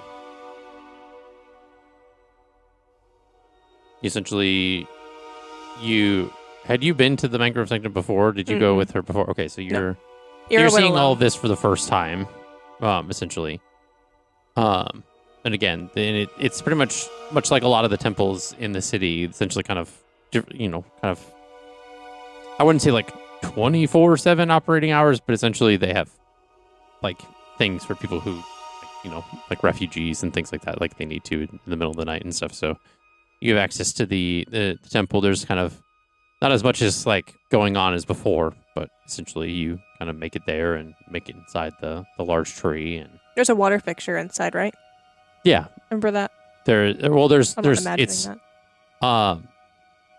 it's essentially like the tree's massive. It kind of has like swampy waters like below it. It's like, so it's kind of like raised platform kind of stuff over top of like swamp part of the waters. Are there benches and stuff to kind of overlook that?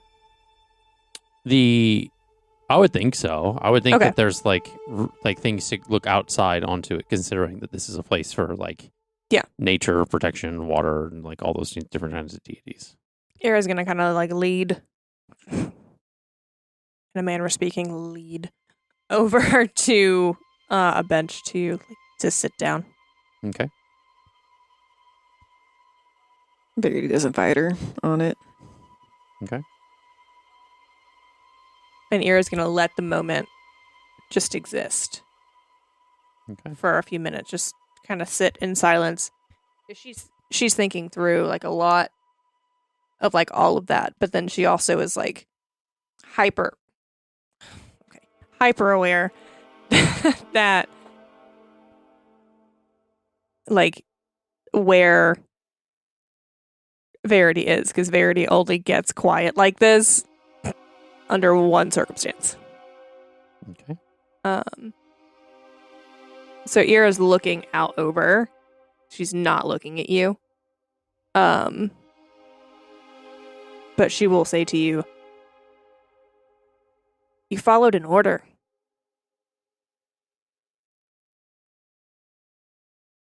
Not this time. I gave the order. And she starts to cry. How close are you sitting to Eira? Like right next to you. She puts her arm around whatever side Verity and like brings her like in and lets her just be. Okay. I broke my promise to myself.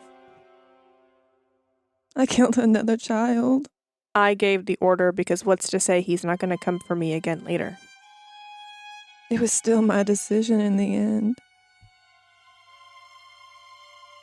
I said I would never do it again, and I did it.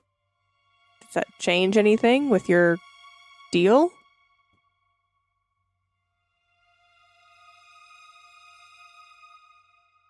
Just stays quiet.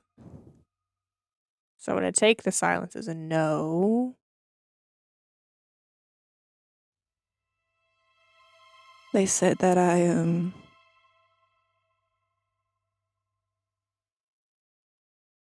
that maybe I preferred the old pact. Do you? Shakes her head no. What's stopping you from doing what you've always done? Pushing back.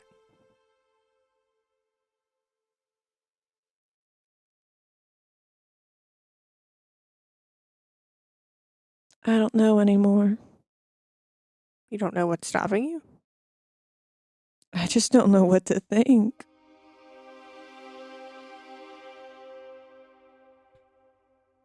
If the roles were reversed, I wouldn't have hesitated. And she delivers that in ice cold. I'm not you, though.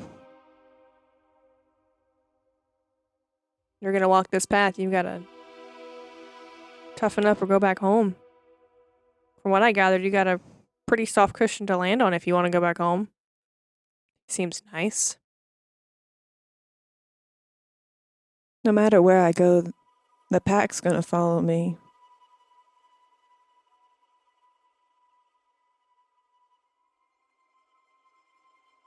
Shrug her shoulders, like, I don't know what you want me to do about that. I can't undo that.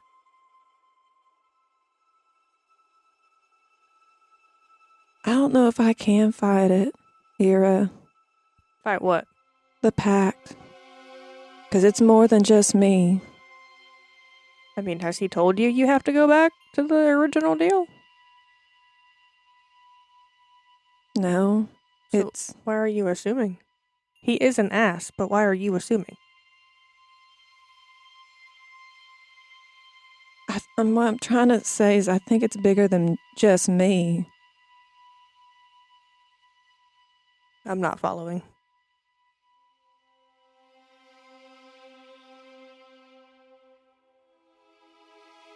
What if one of the reasons that Erebus wouldn't let my mother out of the pack is because of my father? Did Eira know this? Yes. Yes, okay. Okay. And you think he's alive? Patron says he is. Do you believe the patron? I do. So where would he be? Your father, not the patron. Wherever he is, and she does like air quotes with one hand, I'll see him soon.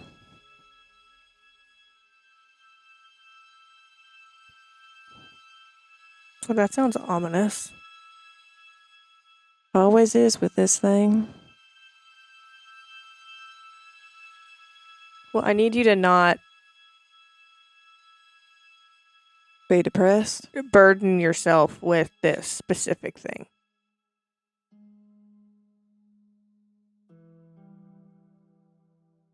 Because at the end of the day, and I will die on this hill, I gave the order. From what I gathered and what I witnessed is you hesitated until I gave the order.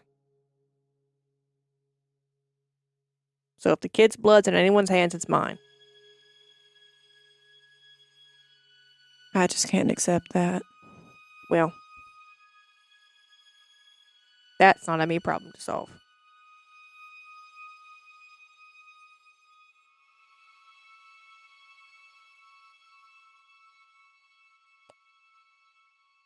Verity's gonna still sit next to you, but she's gonna kind of pull away a little bit. And just like sit back up. Mm-hmm. And I would think Awyer's like flying around this space. Mm-hmm. Probably enjoying himself. Because mom never lets him out. Cam number 3. Go ahead I'm and obsessed with you. I need you to understand how much I love you. Like, I need you to get it. with your passive perception of 18. Yep. I need you to make. So you're going to make an insight check on yourself, essentially, with what I'm going to try to. I'm kind of trying to allude to. Okay. Go ahead. 13. With the 13 and giving you like your passives. With the way you're speaking about it, kind of talking to Verity in the moment, kind of very, very quickly following after you've said that the blood is on your hands. Mm-hmm. A soft breeze kind of like blows through the air. Mm-hmm. The light's And going to turn green. what's normally similar to that of what you've witnessed and kind of heard of Eliana dealing with before. The normal connection to the weave and who you follow feels just a little colder. Because, and this is something that you begin to slowly reflect and realize as you're kind of sitting there with Verity in this moment. You gave her the order to hurt that child. And essentially, you broke your oath. You had her hunt for hunting's sake, not to protect, because he surrendered, and you still had her cut him down anyway. But that's not hunting. Exactly. You just had her kill for the sake of killing. He was not fighting. I think she'd push back on that, but okay. You're not fully oath broken, but there is a little bit of a disconnect that you're starting to feel. And with that, we're going to take a short break. We'll see you again soon after the break. Stay tuned.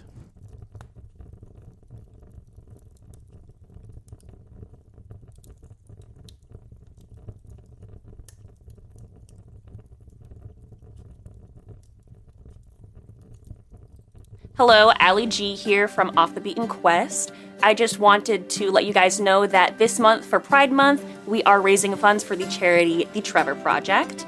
As a part of the LGBTQ plus community, I think The Trevor Project is doing a lot of great work because they are, first of all, the only suicide prevention hotline for LGBTQ individuals. The Trevor Project helps allocate research to certain things to help out the LGBTQ plus community. It helps us advocate for ourselves in legislation that helps control our rights, things like that.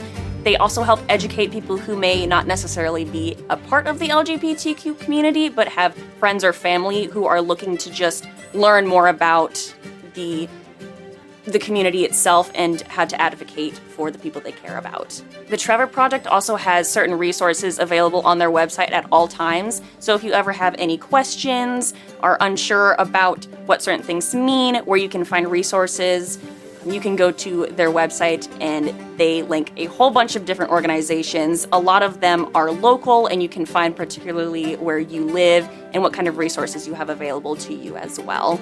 Throughout this month, Off the Beaten Quest is trying to raise $250 for the Trevor Project as small creators, and if we reach that goal, we would like to boost that as much as we can, so we rely on you guys for that support to come out and help the LGBTQ plus community. We will be fundraising throughout the entirety of June, so at any time throughout this month, you can throw in a donation our way. And if you cannot donate, you can look for resources on the Trevor Project site as well for how to advocate for those in the community as well. Thank you so much. Oh, hey, didn't see you there. Well, now that you're here, just wanted to say thank you so much for joining us on this journey so far with us here at Off the Beaten Quest. You're going to start noticing a lot of new things on our Twitch channel now that we are affiliate. You will see a lot of cool emotes designed by our very own Caroline, as well as a lot of other things that we do have in the works. Definitely hit that follow button, or maybe even subscribe so we can bring you a lot more. And do remember, if you are an Amazon Prime member, you can use your 1 month free sub. If you're watching on YouTube, consider liking, subscribing, and hitting the notification button so the YouTube algorithm gods will share this video with a lot of other people like you. Thank you so much again. My name is Justin Fussell. I am the Game Master for Off the Beaten Quest. Outside of being the Game Master, I do a lot of writing, world building, filmmaking.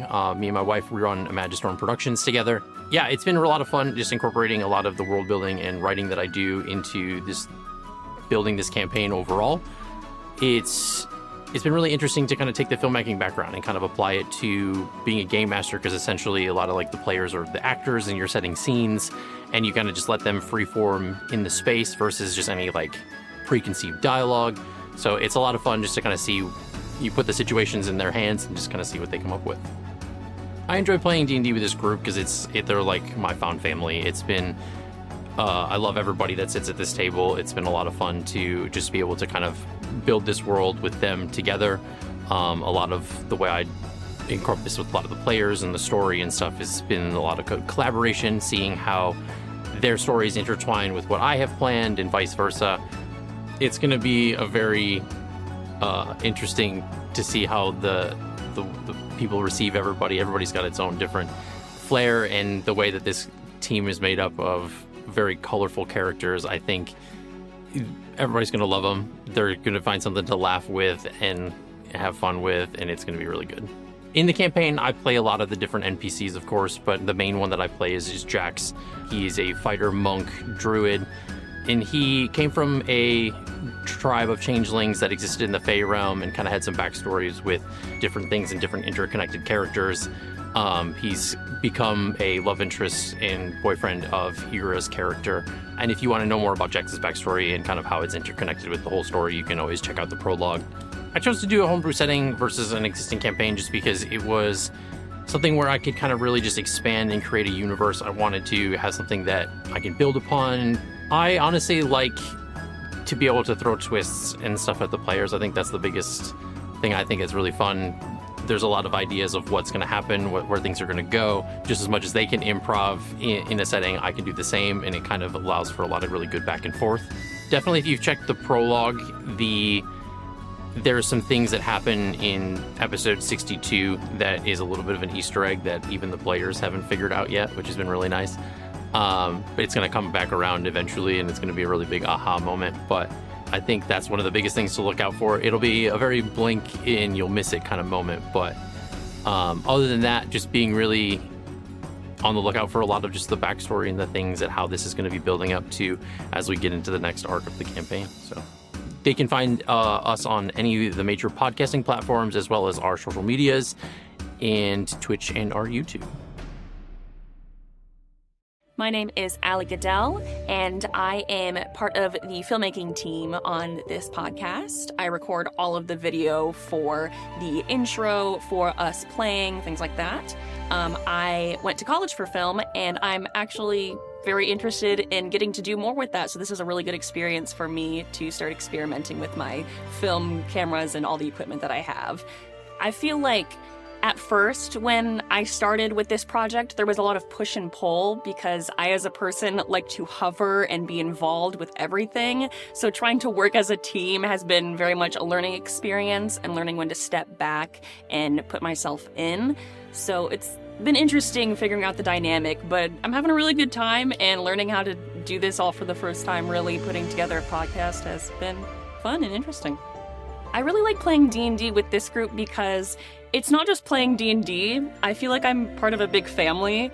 Every time that we play, we have a dinner together and we kind of just hang out a little bit, and we have a little break session and we get little desserts, and it's just like, you know, hanging out with mom and dad and the siblings. Allie F and Justin F are kind of the mom and dad of the group, and I love them so much, and I have a great time with everyone. It just really feels like a family here. I feel like this campaign has very great homebrew essences. I feel like they would love Bountifolia especially. That's one of the most interesting islands we've been to so far. I feel like there's a lot of life to this campaign and the world building, and I think people are going to be very interested in what kinds of different places and NPCs that Justin creates for the campaign. You can find us at Off the Beaten Quest on all podcast platforms, as well as Twitch and YouTube, and you can also find us on our social medias. Hi, I'm Allie Fussell. I am doing all of the marketing, project management, keeping everyone on track to get Off the Beaten Quest out into the world. For me, I got to work again with my amazing husband on this project. He is the world builder in this incredible world, so being able to work closely with him to bring his vision out to the world, in addition to being able to collaborate with our friends, it's been such a fun project for me, and also being able to flex all of my skills that I have from my day job in this as well, to push this project out has been a lot of fun. Honestly, one of the things that is the most fun about it is hosting everyone every week. We do play in our home, and one of my favorite things is being able to make dinner and also bake something from scratch for our players every week, and just having that time with them before and during our breaks, during sessions as well. And also, these people are friends. They are my closest friends. So being able to have this experience with them, not only just playing the game, but also being able to share it with the world, has been absolutely amazing. I think the audience is going to really enjoy the campaign. It has all of the classic elements of a D&D campaign with our own spin, with our diverse cast of characters. You can find us on all major podcast streaming platforms, in addition to YouTube and Twitch, and all social media, which is linked in the caption right down here. Hi, my name is Caroline Daher, and I am the in-house artist for the podcast. Outside of being a player, I like long walks on the beach and chasing waterfalls, but in reality, I'm a student for psychobiology, which is just a big fancy word for saying I like how thoughts and emotions are combined with how our bodies work in our body's biology. It's been wonderful finding my place in the team just by doing their character art or proof checking some of the episodes before they release.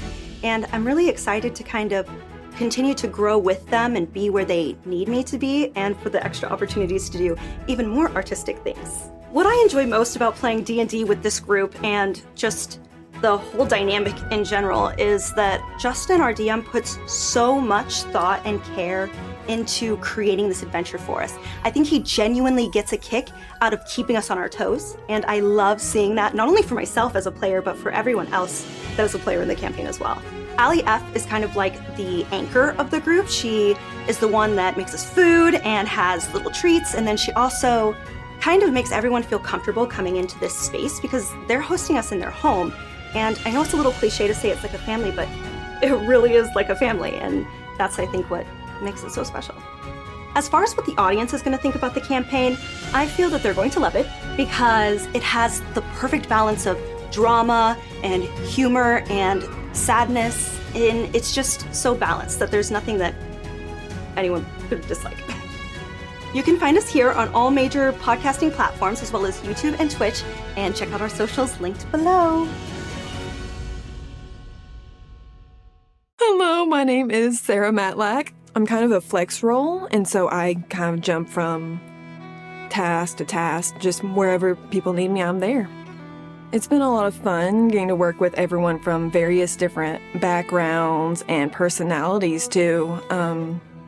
Getting to come together and create something magical, I feel like, is rare nowadays, especially with this much inspiration that just comes from each other, and we get to kind of almost feed off of each other and kind of help each other out in that way, which is a lot of fun.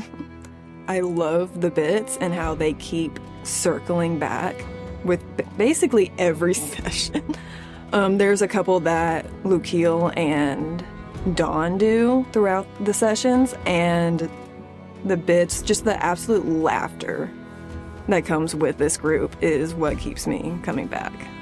I think they're gonna have an absolute blast. Again, going back to the bits and the total chaos that comes from this group, it honestly surprises me every time, which is hard to do. You can find us on all major podcasting platforms, including our Twitch, YouTube, and other social medias. All right, we are back. All right, so you guys are at the Mangrove Sanctum. How are you guys going to proceed?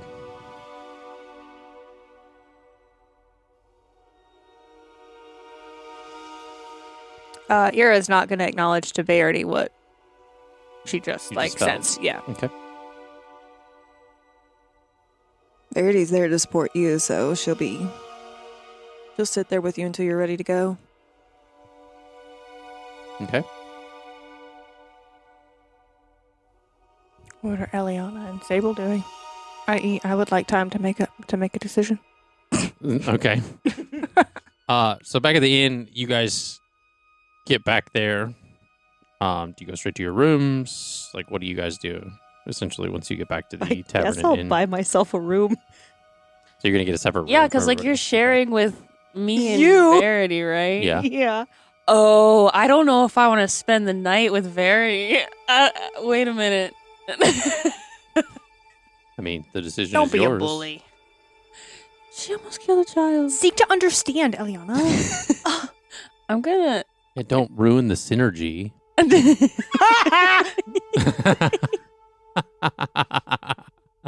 Yeah. What is happening? Anyway, so if you would so like to get your own Do rooms. I see you buying a room? Yes. Yes. Sable. Yeah. Can we share these? Yeah. I would love that. I do have to sleep like a very long time though. So like Okay, I'll be quiet. No, you don't have to be quiet at all. Okay. She sleeps like the dead.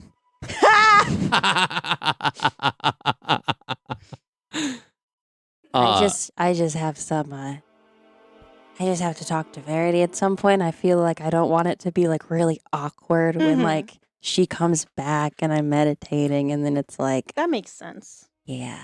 But like what are you feeling? I mean, I'm a little freaked out that we kind of just decided that it was okay to kill a kid who, like, he was in the cult, but like his dad forced him into it, so it wasn't really his fault. I mean, And he also surrendered, that is and then she went to stab him. I mean, I don't know much about Verity, but I do know that like she was really nice. Like she was nice to me when your mom was kind of mean to me. So I just feel like give her the benefit you of the didn't doubt. deserve that. My mom was kind of mean. That's like, okay. That's okay. No. Okay, yeah, it was sucked, but it's okay. In the I'm sorry. I'm sorry too.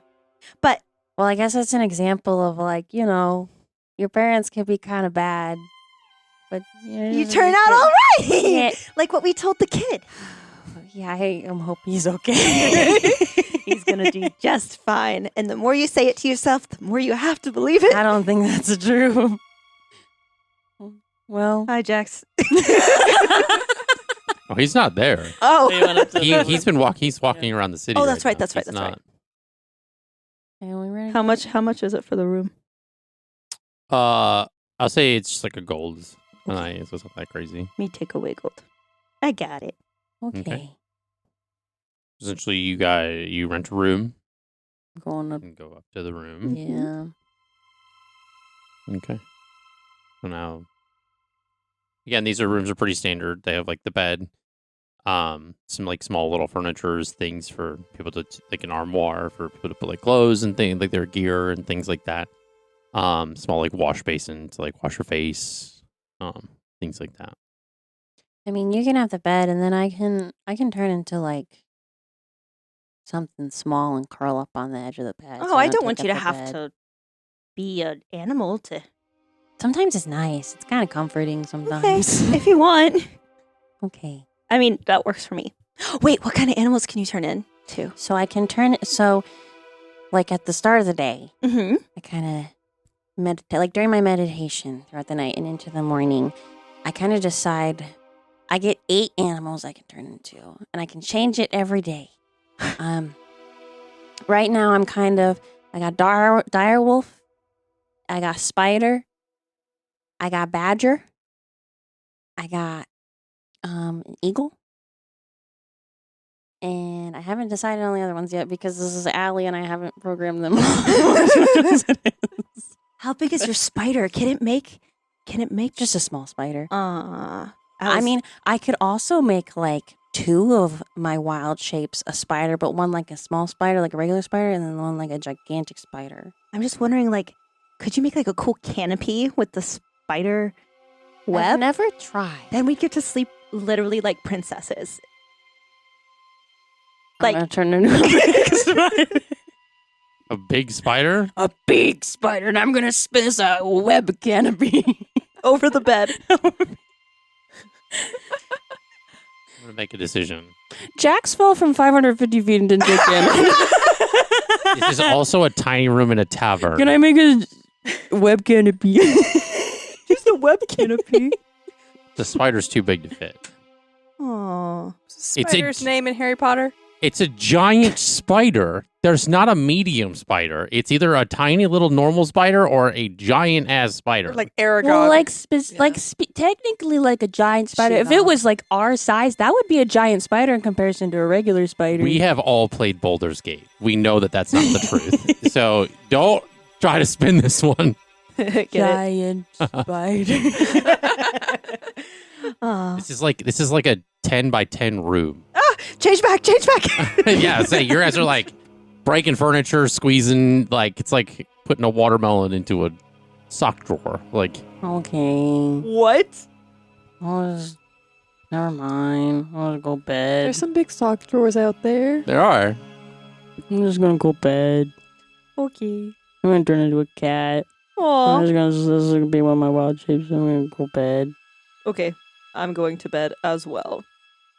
I mean, you could have said you turned into a normal spider and it just would have taken you a little while. Yeah, that would have taken like 5 hours. You only need to sleep for 4, so. Not me. I know, so you would have woken up and it would have been there and you would have been super great. But you know. What if we made our own canopy? Bed sheets. Yeah, unless you have like some kind of blanket net. fort. Okay, let's make a blanket fort. Okay. I'll lighten the mood. Because I wasn't saying no, I was just saying not that way. You did say no. Like You said I was not too that big. way. I was too big. Listen, You know what we could do? Next time, because the spider is so freaking gigantic, Yeah. but adorable. I love spiders. Anyway, Okay. we can make hammocks outside in the trees. That would be cool. That would be pretty cool. And you could make it for everyone. You know, I've actually made a hammock before in the trees with my friend. Eliana starts crying because she's thinking of Dawn. Back with the fucking direwolf. Sable feels bad because everyone is sad. so to clarify for druids, Yeah. when they turn into a spider, it's considered a tiny beast, Yeah. which is 2.5 feet in diameter. So it's not like a little guy. 2.5 2.5 feet is like this long. feet? Yeah, I don't. 2.5 feet in I think diameter. that just means the area like it takes up, like, you know, like in a battle map where it's just like 5 Nope, feet. it says its torso size is from 6 inches to 8.5 with 6 legs. Yeah, 6 inches. Like, oh. Yeah. That's oh, fucking big spider. What the fuck? so again, Wait, so when Eliana transformed into the spider on the ship to Bevel, yeah, it was. it was It was a tiny beast. I'd like to think that a spider is a spider. It's like not, the I size of guess. a spider. So, did you ever play a druid in Baldur's Gate? no. When you do, you turn into a spider, and it's like the size of a dog. Why is everything Yeah. Baldur's Gate? I'm just thinking of a regular spider in life. But that's but the wild squishable. shape, like I said, the wild shape is considered when you turn into a spider. It's considered a tiny beast, meaning it's about 2.5 feet in diameter, with a torso size of 6 inches to 8.5 inches, with at least with legs at least 1 foot long. So you're telling me whenever I turn into a spider now, I'm not going to be a regular house spider? No, Nope. you're the size of like a couch cushion. Okay, well, a fly is also a tiny beast. gosh, I'm just saying, if I need to fit into small spaces, But is Gotta that be I one of better the- be but able to is that, do is that. that a druid wild shape, a fly? I can turn into any, like, if it's challenge 1 or below. Okay, There's any, yeah. Yeah, They're you're like just- a level 0. you're just big bugs. It's gonna freak people out. But Okay. I'm saying, so in theory, if you wanted to turn into a normal spider, Yeah. you could potentially pull this off. Because it's not necessarily a I've given up on the canopy. Okay. okay. I'm making a bed for it. Now I'm just confused about the size of spiders in D&D. Because that seems really fucking big for a regular ass spider. Listen. You want to argue logistics? We can go logistics. We can go round for round. I'm saying it's right there, I'm black just and white. like, that's huge. I know Yeah. nothing Anyway, about D&D. we're making a canopy out of bed sheets. Okay, And I'm thinking about Dawn and I'm it's called a crying. yes and, not a no. It's a no but. You know, no, but you could turn into a normal spider, which is this size. Did your friend die? No, she just left. Oh, so she could come back? Yeah, she didn't really seem to be up for adventuring and doing all this stuff, which I Aw. understand, I guess. It's a lot. Yeah, you don't want to force someone into it. Yeah. I mean, unless you force someone into it, then... no. Oh, okay. I'm learning morals. Yeah, I think we could all learn some morals. Yeah. Interesting taking group to my learn time. them from. Anyway. Okay, so you make your canopy. Yeah. You saddle up for your long I'm rests. going to- 8 hours. Going 8 hours. Yeah. 8 hours in the cut. All right. So back at the the Mangrove Sanctum, what are you guys doing and or deciding? Do you want to head back? Yes.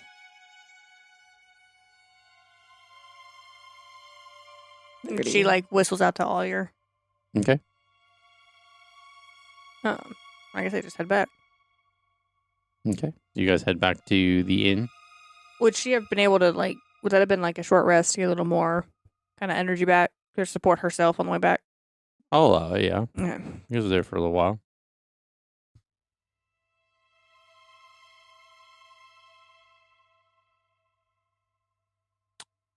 Okay. So you make it back to the inn. What are you guys going to do when you get there? Mm-hmm. All right, do you need me to take you up to your room? Do you need help? Or do you think you got it from here? We're all on the same floor, right? Yes.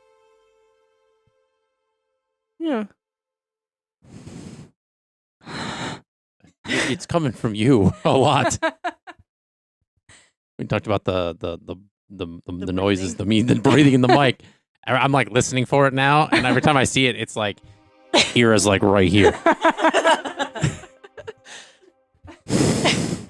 I don't have to speak if I let my breath do it for me. I mean, I should be good. Okay. Mary's gonna go up to the like counter or whatever. Okay. Because I made this decision before break. Verity's going to get a different room. Okay. This is comedy gold. So the room essentially that you both were sharing is now Empty. basically vacant for whoever, and you are picking a different room. Okay. Yeah, she doesn't know it though. That's fair. That's fair. You guys wouldn't. Just pay for 2 rooms without knowing. Okay. So, I mean, I feel like you would have settled the other one and then just like gotten the new one. Yeah, but she doesn't know if Eliana's in there or not. Oh, I mean, yeah, So she wouldn't like just that's fair. give it back. Who initially bought the room? Was it you or Eliana? To be honest, I don't think we discussed that. I haven't taken any gold out. Yeah. I don't think we've settled in the rooms.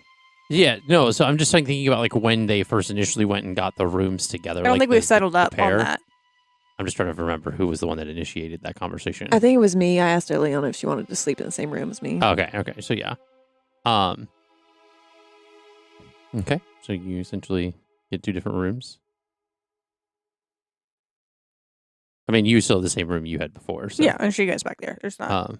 I don't think there's anything weird going on with Jax. If there is, it's gonna get loud fast. So you get to your room, you take out a gold out of your inventory. You go back to the room and he's not there. Or he at least hasn't made it back yet. She's gonna go look for him. Okay. You're gonna hobble around the city and She'll at least go sit downstairs, okay. like facing the door. Okay.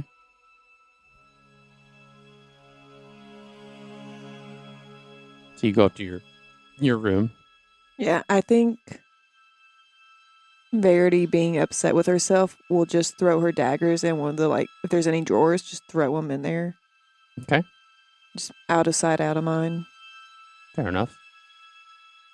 And then I think she's going to attempt to meditate Okay. and try to reach out to Erebus. Okay. Okay. So you kind of like clear your mind. And you kind of sit down to meditate. And after a while, you essentially are able to kind of reach this like calm state. And you kind of veer to this kind of like dark, kind of void like expanse. And essentially each step kind of echoes as you walk through. And after a moment, you kind of hear like the footsteps kind of approaching from the distance, kind of like not the echo of yours, but just like kind of a different rhythm. As like the voices begin to like kind of swirl in this space, and it's almost as if like the voices are kind of blending in with his voice. And he says, "To what do I owe the pleasure?" So what's it gonna be? Old pact, new pact, what? Where do we go from here? I mean, I don't... We renegotiated the deal. I just felt the need to add colorful commentary. Well, wasn't appreciated. Oh, there he is. There's the boy. Got him. Sorry. Can't break. You're causing me to break scene. I bet Erebus just saying that.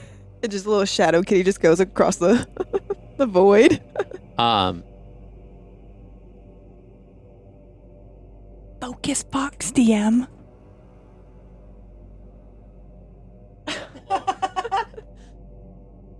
That's fine. You can do that. Focus box. Well, he was about to get in her stuff. We don't want to do that. He says, what you failed to remember is that you and I are intertwined. So whenever you make a silly little promise to yourself, I'm aware of it. When you make a decision, I'm aware of it. Those you choose to ally with versus oppose, I'm there. I know. And I mean, we're friends, after all. Who would I be if I weren't to call you out when you break something you vowed to never do? We had a new agreement, did we not? I thought we were turning over a new leaf. And yet here we are. Guess I'm just here for clarification. I think you're the one that needs to clarify at this point. Because how do you think your friends are going to feel? How do you think they feel now? Given, I mean, if anything, they saw the old Verity. They saw the person that you don't want them to see you as. Now they're just as scared as ever. Is that what you wanted? She remained silent. Because I guess the better question is, what do you really want? And please, for God's sakes, do not say the obvious answer. The pact is an agreement or contractually bound. But really ask yourself, what do you want? Who do you want to be known as? Because together we could be great. Yet at every turn you fight. Go against the grain.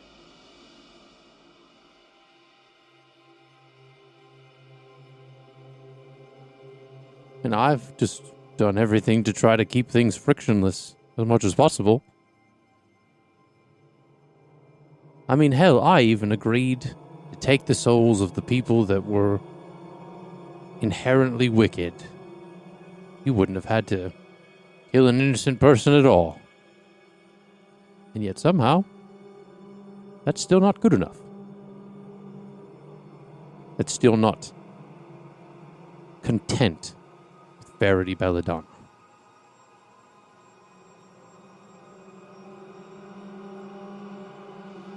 You can see how I'm stuck and at a loss. I try to meet you in the middle. And then... Because, hey, trust me, I'm happy with whatever souls I get. Trust me, but... I wasn't going to go back on my word. That's why I left the kid's soul alone.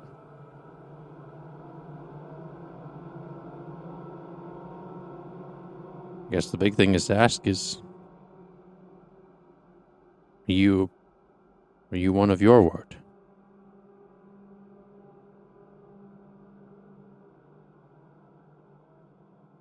Verity's gonna pull out. Or attempt to. Of the meditation? Okay. And as you kind of pull out of this meditation to kind of fade away, you hear as he kind of cuts away, he says, I'll be here when you need me. And it kind of goes back to this wake back up in the room of the inn.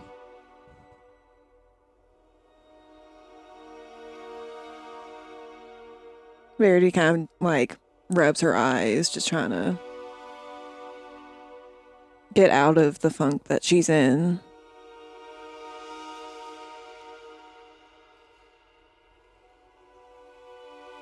And she's gonna get a drink. So you go downstairs and go to the bar, okay? So as you make your way back downstairs and you head over to the bar, you see Eira waiting, kind of staring towards the door at one of the tables in the inn. Or, in the tavern part of the inn. Do you acknowledge each other or just kind of stay separate? Verity nods to Eira. Oh, yeah, I see her. Okay. I already indicated that you saw each other. Well, I want to make sure. She could be You have a lost in thought. You have a passive of 18, so Well. it's hard to miss things. But again, you're not wrong, and you'd be surprised. Yeah, she nods back. She nods back. Okay. Verity continues to the bar. Mm-hmm. Yeah, I know. Okay. So, go ahead. Sorry. I think Eira is drinking a concoction of herbal tea. Okay. She doesn't know what she's drinking. She doesn't know if it's going to help. But Eliana makes good herbal teas, but she's confused because whatever the hell she's drinking does not taste good. It just tastes like tea, like grass water. Yeah. So. Okay. I mean, some time passes. You're kind of sitting at the table or at the bar. You get one drink, but do you continue to drink? Or do you just have the one drink and try to get it to be a nightcap to go to sleep? Probably enough to You're not there. Sable. Verity will have 2 drinks and then head Okay. out. Okay. Essentially, Eira notices, after a little while, that, Verity goes back upstairs. Mhm. But yet, still no sign of Jax. All right. Well, keep waiting. Okay.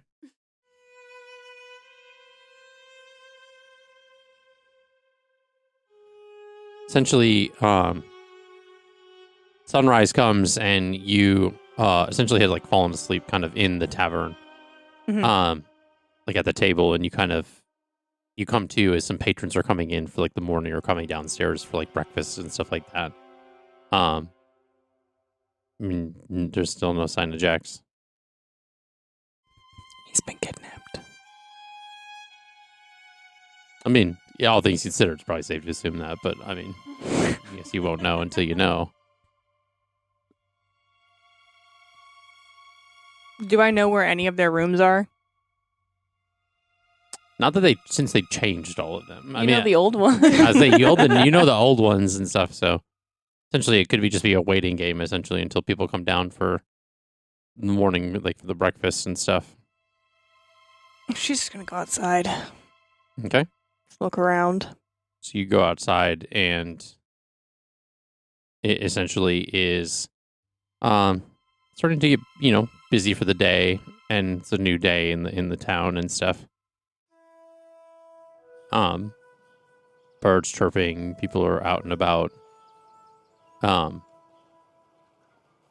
Does it seem like anyone in the city noticed the day before? A massive temporary crater. Where you are in the town, it's not necessarily close to where the Athenium is. But if you want to wander over there and see, you can. Yeah, she will. You go over there and you notice that there is essentially Tuxop and Eliana had patched back up the holes, but there was still breaks in the streets or in the street part. But as the kind of trap that was laid kind of ignited and kind of set forth, things did cave in a little bit more back in kind of, so it leaves like a giant almost like pothole in the center of the road. So you see that some workers are filling it in and stuff like that. You do notice that the guards are around it, but they're not there's not an investigation kind of scenario like you saw before, like Bevel or things like that. This is something where you are essentially kind of noticing that they're just kind of it's almost as if a sinkhole just kind of happened to the thing. They're kind of treating it just as a normal hazard in the street or things like that. Nothing, there's no panic or pandemonium by any means. Which for her is confusing. Yeah. Because then it seems in her head, she's like, so the town's just aware that this happens? I mean, This isn't weird? This isn't odd at all? I mean, natural things happen all the time. So that's something that given that this is they are essentially a town on a swamp. So it could be expected that the foundations Sinkholes. of places and sinkholes and stuff could happen.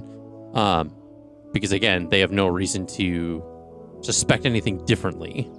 They wouldn't have heard a massive bomb go off underground. Just depends. Is Jax anywhere? Not that you see. Men are so emotional. We're not taking any stances. Let's just make that clear. She's just gonna walk back to the tavern, I guess. Okay. As you kind of walk back in, you see that slowly Sable and Eliana and Verity have kind of come downstairs.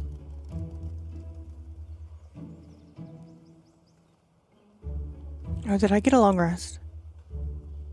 In theory. Sorry, I'm just preparing my spells for the day. That's what I've been doing for the Would last Verity get a fucking short 15. rest or a long I was rest? doing the same thing. I think I'll give you a long rest and just say that you're the last one to come downstairs. How are you doing? I'd like to know where Jax is. That'd be cool. I haven't seen him. Me either. Have we checked outside? And Sorry, okay, that's me, so, not. So I guess Verity would have come down after Eira walked in from outside. Yeah. That's why I said Verity was the last one Yeah. to come down, and so essentially everybody was in the tavern by the time she came downstairs. I mean, I walked back down to the Athenium site and back and didn't see him. There's more to the city than that, but, Okay. Are we gonna address what happened last night? Because I personally am not okay with the fact that we tried to take out a child who Can we surrendered stop using to us. inappropriate pronouns and just speak directly? What do you mean? I gave Verity an order and she executed the order. Why are you using the word we? You didn't participate in that. Guess that's So if true. you're throwing accusations, throw them directly. Hey. Well, Verity, you kind of stabbed a kid. And that scared me. And Eira, I don't know why you told her to do that. So, yeah. I mean, the kid's not dead, so you don't have to feel like super guilty or anything. He would have been dead if I didn't save him. I saved him. As well. We both touched him at the same time, I guess. In addition to... Well, I healed him so that he could talk. Yeah.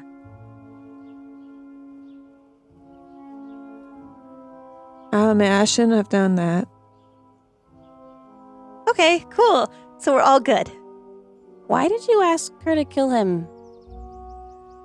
It doesn't matter why. I don't feel the need to explain something to you I'm going to need to explain 50 times for you to understand it. Okay, well, I don't feel comfortable traveling with people who want to, take out children. Eliana. What? He didn't do anything wrong besides follow what his father was instructing I know, him to but it was do. a really stressful moment. It was stressful. You saw Eira, she looked like she was dead. She was dead! Basically, like, I didn't see any air coming out of her nose. And, and Verity looks really guilty right now. So does Sarah, but... Yeah. Did you happen to see the other body at the end of the room? No. He participated in murdering someone else. Because for some reason, I was part of some kind of ritual. To, who fucking knows? Reactivate the Marian bloodline? Who knows? Because your blood, yeah. Sure. All the information we have around that's dead in a hole. So, from where I'm standing, you have to make decisions fast in that moment. And my decision is... Give me a history check, please. Natural 1.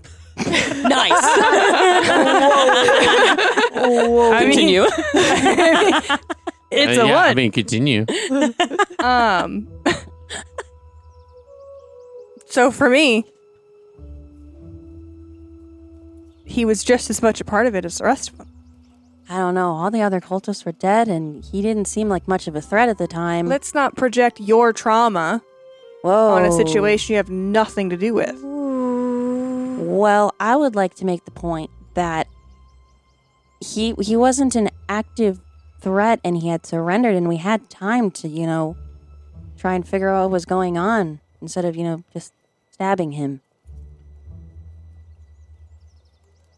Don't regret it, and I won't take it back. Okay. Guys, let's just be clear here. If anyone's to blame for killing the kid, it's me. He's not dead. I understand that, but at one point he was.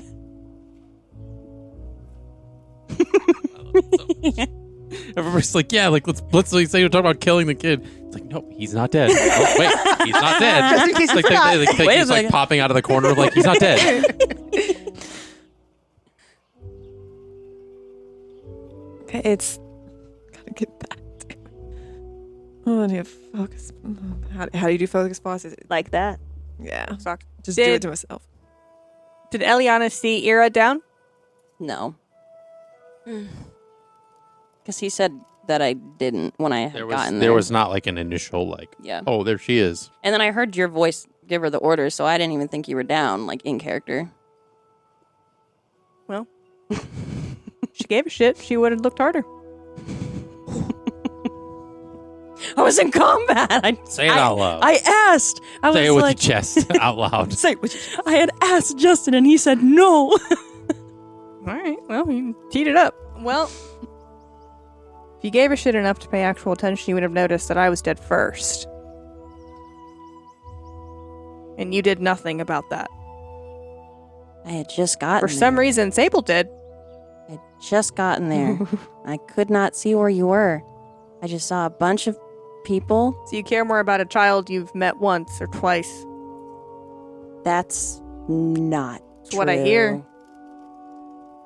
And like the shattering of a glass in amidst a silent room. He was in the tavern the Jax, whole fucking time. Like Jax from the front door, you hear like, or at least from like the direction of the front door. It kind of just says blatantly, "And who the fuck are you?" Because this isn't the woman I fell in love with. You're kind of speaking like a cold bitch right now. Get thrown against a concrete wall. So that's an excuse to start issuing orders to kill people. And first of all, who the fuck are you as some kind of general to tell us who to kill and who not to kill? Aren't you supposed to be the holy one that appears like adheres to a god and is like doing her will as a champion, and yet murdering kids is a part of her regime? Kind of interesting. I've never ridden that high horse. Well, you're riding one now about how it was so right to do what you did.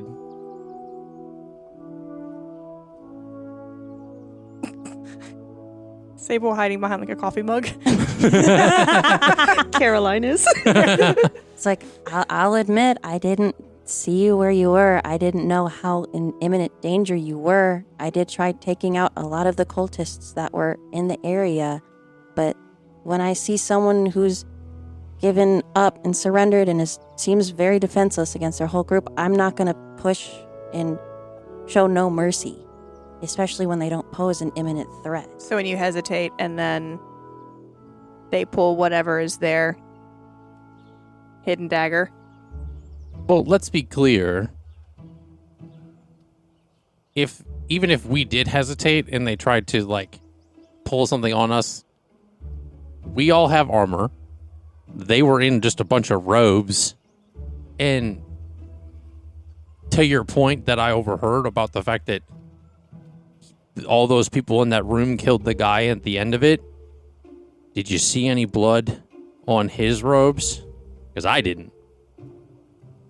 I was too busy being literally thrown around. Yeah, and then you went up to him and spoke to him, and you were basically less than a foot away from him. She never looked at him.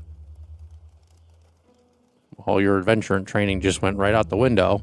It was a really scary situation. I am sorry that you had to go through all of what you did. It sounds terrible, but I also don't think we should be projecting and inflicting that harm on other people who don't deserve it.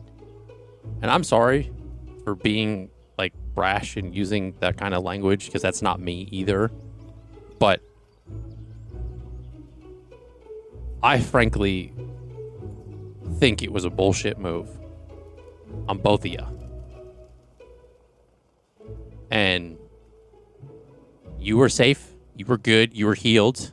We were there to save you. There was at least 8 of us to their, 9 or 10? When we've literally been doing this for how long as a group? Well, she wouldn't have known. Let's be clear before we got on that path. Eira would not have known about Tuxlop and the additional 3. Right. She only would have known about those 4. But to his point, you knew enough to see Verity all the way across the room hesitate to kill somebody. So in his perspective, if you saw that, you would have seen everybody else fighting in that proximity. Did you tell anyone that you saw your brother? Like, was that a conversation? Okay. No, that hasn't been brought up. Okay. Or at least heard the brother. And I don't know that it will. Because what's happening in her head right now is her experience does not matter. What she went through does not matter. So why would she bother to tell anyone what happened before they got there?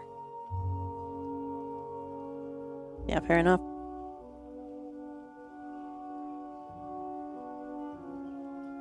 Because, and again, this is Jack. The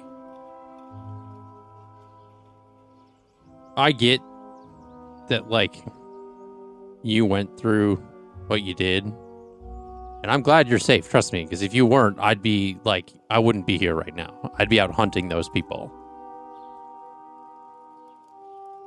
Whoever they were. The fact of the matter is we could have found out a hell of a lot more from somebody who agreed to surrender, even if we had to subdue him, tie him up, whatever. We had all your adventurant people, or at least one of them there. And, I mean, fuck, we saw those Herringons cut a guy to pieces in front of us. And yet, so, I mean, I don't see why we had any really cause to worry about our own safety. I saw the guy, the fucking giant robot. Like, let's not, like, ignore that. But Yeah, because I have, like, no idea what you went through. But I'm here for you if you wanted to vent it out. I love it. I love it so much. Fucking. I just don't like the path that we're going down as a group. And we need to acknowledge it now before it becomes a problem. Because I'll be damned if that's who we become as people. I would like to say that I know the world doesn't show us a lot of mercy, especially given your state after you got pummeled into the ground. But that doesn't mean that we can't show other people our mercy. Doesn't mean we have to sacrifice our sense of mercy and our sense of humanity. I see both sides. I'm not going to just be the merciful one and just get the shit kicked out of me. But at the same time, I'm not going to just, like, see some kids playing soccer in the street and just be like, fuck you, and hit somebody across the head. Like, to be fair, he was like in the cult, but like it wasn't his choice really. But like it is a little different. I'm just painting the extremes. Yeah. I guess what I kind of want to know from you, Eliana, is what do you need from us right now? Because you're expressing that you're uncomfortable with things that happened. Are you looking for a certain type of apology, or what would make you feel secure in this moment? This is what we've been missing. We have been missing Sable. This is it. This is peace. I'm just sensing a lot of aggression, and I fear that if we say this is okay, we might hurt more people. I never said it was okay. Mm-hmm. But we're not acting like it's not either. Yeah. You're in my head? Just hearing what I'm hearing. Anyone here have detect thoughts? I don't have that one.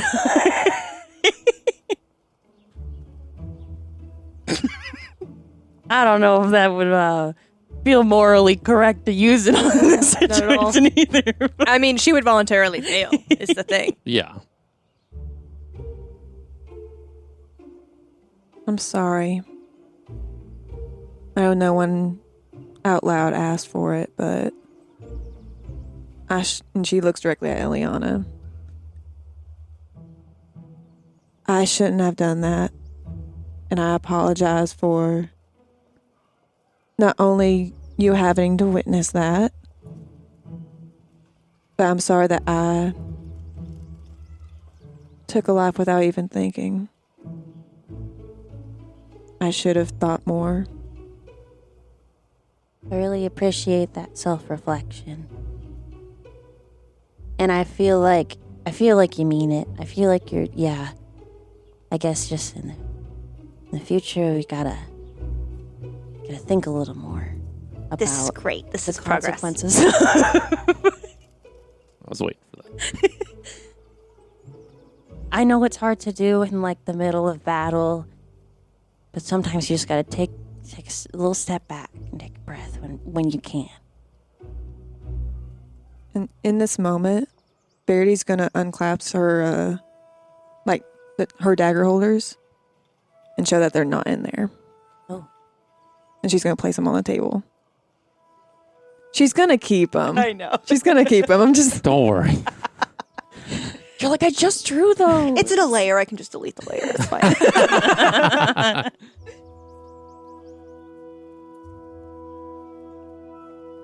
Well, I mean, I'm not saying, like, you're probably gonna need them. We're probably gonna get into a lot of fights with, like, monsters and bad people, but... Oh, I hope not. I know, but Sable, Are you what do joining? you Are you think- coming? what do you think this entails? And that's who we should be turning our blades on, right? I get both sides of this coin. Hasn't Jax beaten the absolute fucking shit out of someone for no reason before? Just rage out and just... That was the guy reason. whipping the fox. I feel like Yeah. abusing an animal is a little... No, I feel like there was another instance. Maybe. Yeah. he's had growth since then. God damn But it. we're not allowed the growth. That's what we're doing right now. I feel like we've taken a couple steps backwards, and then we're trying to go. It's never been like a random person. Like Okay. it's always been in like the heat of the combat with everybody. Like He's Like, definitely gone very overboard with the bad people sometimes, like, beating their heads into, like, a mush, but, like, it's been on bad people. Yeah. That was the fight in Botafolia. Yeah, That was It was- intense. Yeah, that's when. Yeah, Jack saved Eliana Stella. saw that, and Yeah. she was mortified. It was the guy was beating and whipping the shit out of Stella, and so like you know it's abusing an animal. It takes it seriously. Yeah.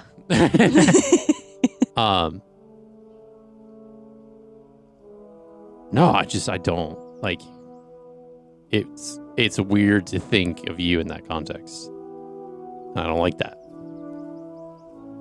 I made a decision. It was the wrong decision, but I still made the decision. But it'd be good to hear you say that I appreciate out you. loud. In her sassy mind, in her head, only in her head. I did just say it. She's like, I did. I know, yeah, Just- just now. That's what he's acknowledging. It's just that level of, instead of you saying, oh, well, I was just giving an order, like, that's you saying, no, it was the wrong call to make. That's where he gains reassurance of, like, no, okay, she's still in there. Like, this isn't, like, some other form of Eira that...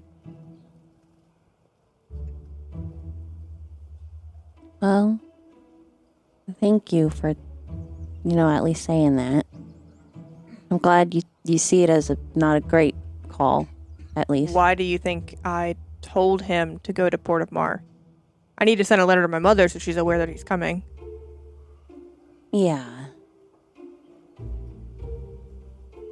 I just... Depending on his skills, I might put him on my staff. But Oh. Are we sure he's going to make it there? if Tuck's up has anything to say about it, yeah, I'll make it for just fine. That's kind of my point. What do you mean? If he knows as much as he does, he's probably not going to be taken out of your people's like custody for a long time. They're going to be like using him as like a confidential informant Told to them find to those treat him people. Like, How do you know that? it's what I would do. I've been on an like. Well, to an your point enforcer earlier, squad he's a for child. Yeah, and he's a child with information. He's the only one that has And the best information. place for a child with information is to go to the parents of the person that needed the information up. What do you mean by It's the that? safest place for him to be. It's for him to get comfortable and open up. But why would they have information for your parents? In her brain, she's so confused because it's like, okay, so Tuxlap went with them to Port of Mar, and her... That's not where he took them. I know. Can I backtrack through my brain? Jesus Christ. Let her cook in there. And Up in that brain. because we all went to Port of Mar, except for Dawn, Tuxlap was there. Killian was the one that was on the ship. Everyone's aware. I would think that everyone would be aware of what Port of Mar is. I would not think that would be a secret. Yeah. Correct? Go ahead and roll for history for me.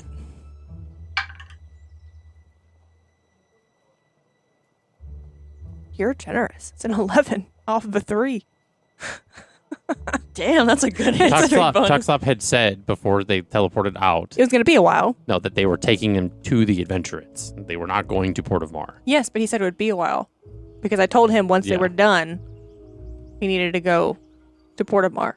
Mhm. But back to my original point, because we're getting stuck in the blood grass for some reason. Why do you think I told him to go there? I know why you told him to go there. My thing is you made a comment just now that to take him to the people that he has information for, ergo your parents. What does that mean? You think my parents aren't also investigating my brother, their son?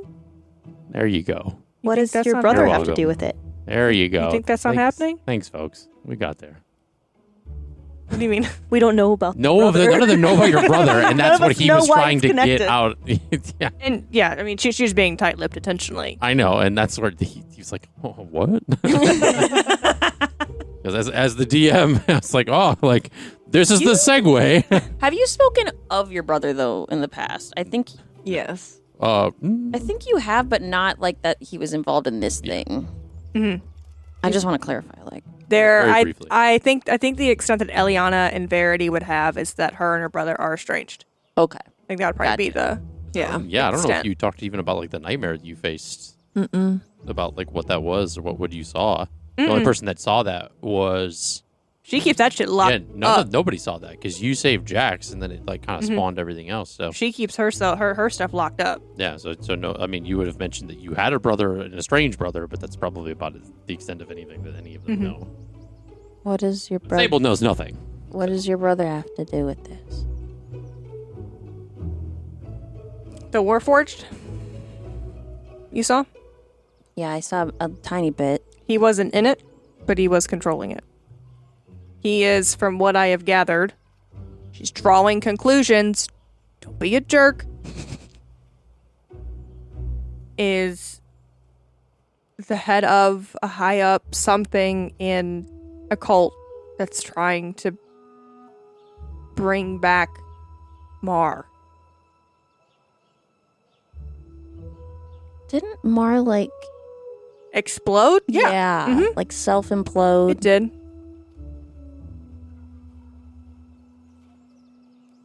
Okay, so why do they want to bring it back if it kind of Some pure bloodlines thing that's wrong and gross. ew. And yes. Yeah.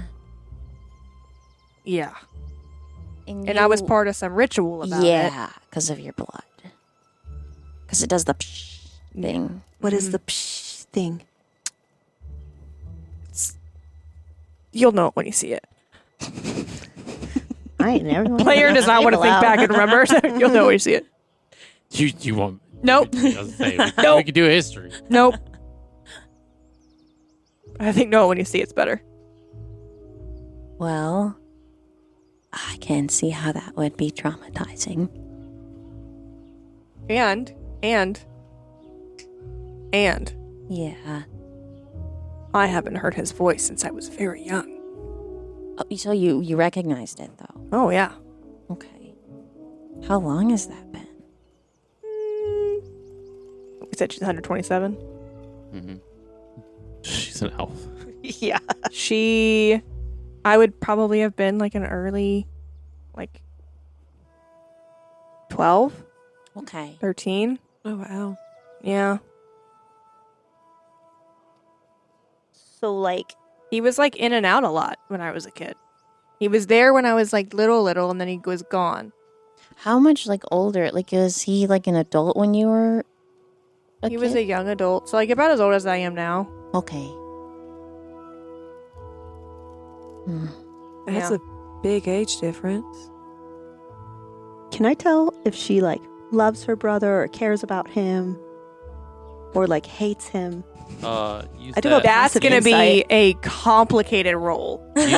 use that passive insight Yeah. with your tarot cards. That's what I was wondering if I could do. Okay. Let's see. Oh Which shoot! one would be the one?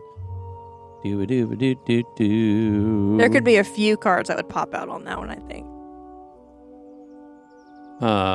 So the first one is going to be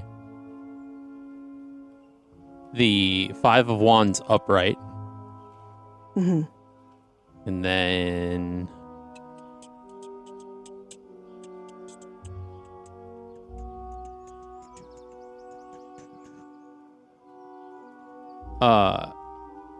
Four of Cups upright. And then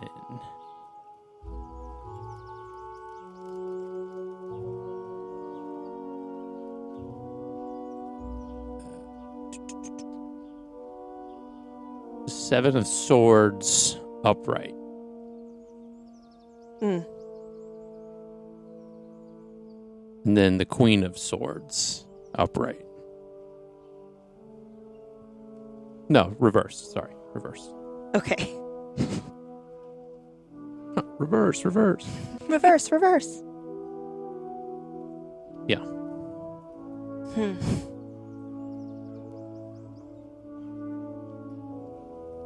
It's complicated, huh? What do you mean? That's good. That's good. Like, your relationship with him is a little, like, complicated, right? It doesn't exist. No relationship?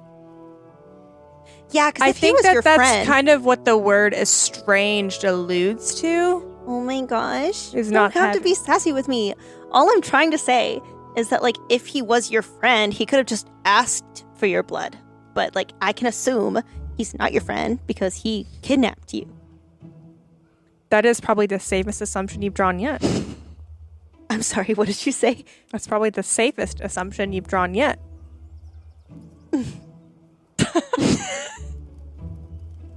Yeah.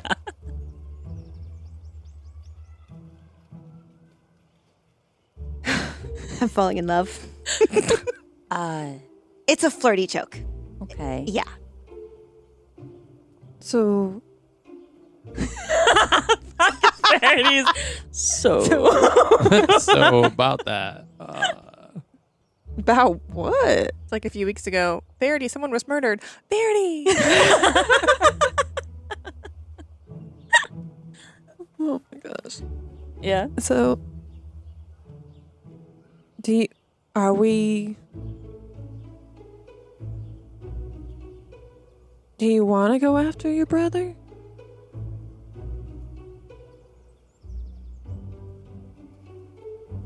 I don't know that I have much of a choice. What do I want to do? I want to go home. And I want to sleep in my own bed. And I want to go back to the mundane. That'd be cool. But we know that there are two different relics that he's going after. Oh. Yeah. And there's also this thing of this tower of these Marian hearts with this like metal dragon thing that we need to take care of too. That's just been floating out there for the last, I don't know how freaking long. Is that a problem? I I feel don't think that was a problem. I think that was like a thing. Existing. Like, it was just there. Yeah, it wasn't doing anything. Seems like might be a future problem. Yeah, that or it's like something that... But what's to say that should he get his hands in the relic that doesn't become a problem? Fair enough. A central repository of... Do you even think he knows that that's there? Because you didn't, and you've... I would like to just err on the side of caution and assume that he knows more than I did at that time. Like, that's a really safe bet. I mean, the cult seem kind of fanatic, and they might know a lot more than we do about, certain Marian stuff. Yeah, but fanatic can also be... I mean, the ledger that I found, it was a bunch of like historical, like Marian artifacts. Like, Give me an intelligence check. why are you looking at me like that? Just do it. It's good. Just do it. Okay. It's for a good cause. It's for a good cause. It's for charity. A 5. Yay. 5. Nope. Nothing was put together. We already determined that it was that it was a ledger No, of. that's I know. Yeah, she knows that. I was just seeing if a connection was made, but there wasn't. At least not in that moment. I feel like that's a pretty short, like. Sit around You historical. No, no. The you understood the ledger. I was trying to see if you were to connect dots, and you did not connect dots. So there's artifacts, and there's a gigantic metallic dragon. Mm-hmm. Metal. Do you think that would be one of the artifacts? Maybe not. I hope not. Seems more like a protector, so I don't see why it would be. But I don't know. I'm just throwing out some. I think the hearts are the important part. Yeah. You make an intelligence check.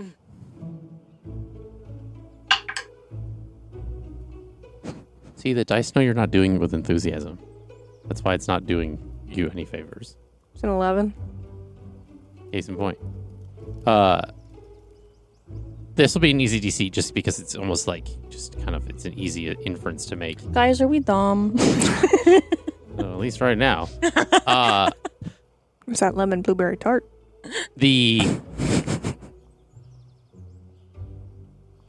you were to look at what robots you've seen in the last couple of months, the one you just saw, the technology of it, and this is her, not you, does not look like the same technology that you saw in that space. Okay. Oh, okay. I wasn't what I was. Therefore, on a very rudimentary inference, they are not related. Or at least from what you can gather now. As I was saying, I think the hearts are the more important component of the dragon, or the hearts. I think he would be more likely to go after all of the Her Morian. question was if the dragon was one of the relics. And I said no. Right? Just clarifying that inference, yeah. Okay. We struggling tonight, y'all. Well, I just want to kind of clear the air, or maybe I'll make it more muddy. I don't know, but for our future stuff, can we all kind of agree to if someone is defenseless and surrenders, we don't kill them immediately. We give them a chance. We tie them up or something. We subdue them and then make a decision. If that's You boundary. see that over there? You see that dead horse? We're going to beat it. Well, listen, if that's a boundary you want to set, I'm all in. It is. Look, I'm not saying we can't kill them eventually. Is there anyone in this space that looks sus? I mean, you can make a perception check. People in the tavern are just like, these guys are talking about killing me. Well, it's a loud, it's a busy morning, part of the tavern and stuff.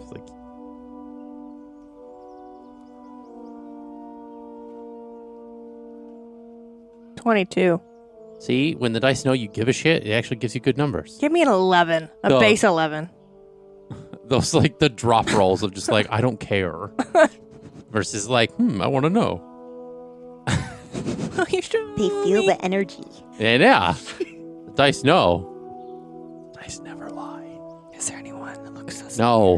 No, you don't see anybody paying attention to you guys. Well, Eira looks around anyway. Everything all right? Yeah, you just say that out loud of sure, I could tie him up, talk to him first, but now it's okay, well, what if people in the cult heard that just now, and then they're gonna act all innocent, no, don't hurt me, and then we tie him up, and then they're actually, super OP, wizards, and then Well, they if they're just a spellcaster, then they need to use their mind hands melt us. for a lot of spells. So if we restrain them, then they can't use their Oh, spells. Is the eye still on your hand? I was Oh wondering. my thank you. God. I was literally about to address that situation. She still has her gloves on, so I don't think she knows. Yeah, that's a good. She takes the glove off. And it's gone. Is there any scarring or anything? No. No. There's scarring on your arm from the stuff, but that's about it. Okay. High five. Okay.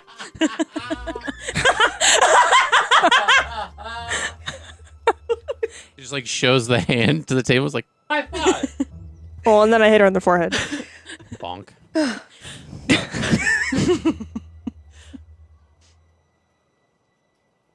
Yeah, that's good. Yeah. Yeah. High five. Yeah, all round. Sarah's broken. I caught her off guard. Yeah, high five. Hey, Stella, do you know high five? You like put your hand up and she like, Yeah. Aww. My baby. Is it breakfast time? I would think during this whole thing you've been eating and like having coffee and stuff. Yeah. So where are we going next? Do we have any leads? I mean, I don't think since Lokil and Don are gone, I guess there's not. And we took care of everything with your family. Is there a reason to stay in? God, I hope not. Yeah, we should probably leave. It's been a hot mess here for Eira. Can you all make history checks, please? He's like, don't leave yet. Natural Missing one. something. Oh, that's not it. 18. Natural one. Okay. Guys. 13. 13. You rolled an 18. Plus 0. Verity's still in Well, distress. natural 18. Yeah, Jack. You remember. Hi. And you're the only one that remembers. Hey. As far as like if there's any leads on anything, Yeah. Well, you remember the operatives that are stationed at a airship port. That's about the only thing that you remember as far as like, what could we do with next? there's the Gilead Mountains that Eira knows about. Yeah, and you know from where, and I would think you would know from where you are right That's now. why she doesn't a say anything. really fucking far place away. Yeah. She's going home before she goes there. Well, 'cause I didn't know if I had that information because it was in the books, right? Yeah. So I would have been the one to have that. You all talked about it in the room before people started putting books in their bags. Okay. That is true. Okay. I just hadn't looked around for books, so I didn't know if I was part of that. Anyway, so, you know, the only place I guess we could start is looking for an airship port, according to those books we read. That you guys read? I didn't read any books. Eira gets up, walks over to the bar, waves down the bartender. What can I do for you? Is there an airship port near here? Not really. You know where the closest one might be? Yeah, I mean, there's one on the continent.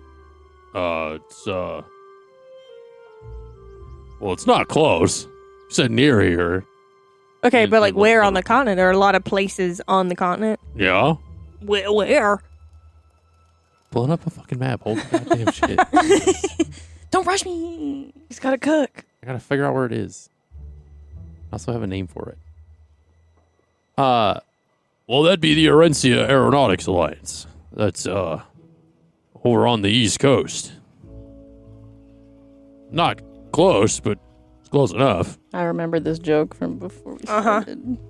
Fucking AAA. Yes. This place has existed since session 0. Correct. Yeah, when I made the map. Okay, thank you. Appreciate you. Yeah, anytime. Okay, so AAA is a thing. Good detective work there, Sherlock. Thanks. Sometimes it's just easier to ask. That's what I tell my mom. We're at Walmart and like she needs groceries, and I'm like, you can ask them. She's like, no. You see this? See this big?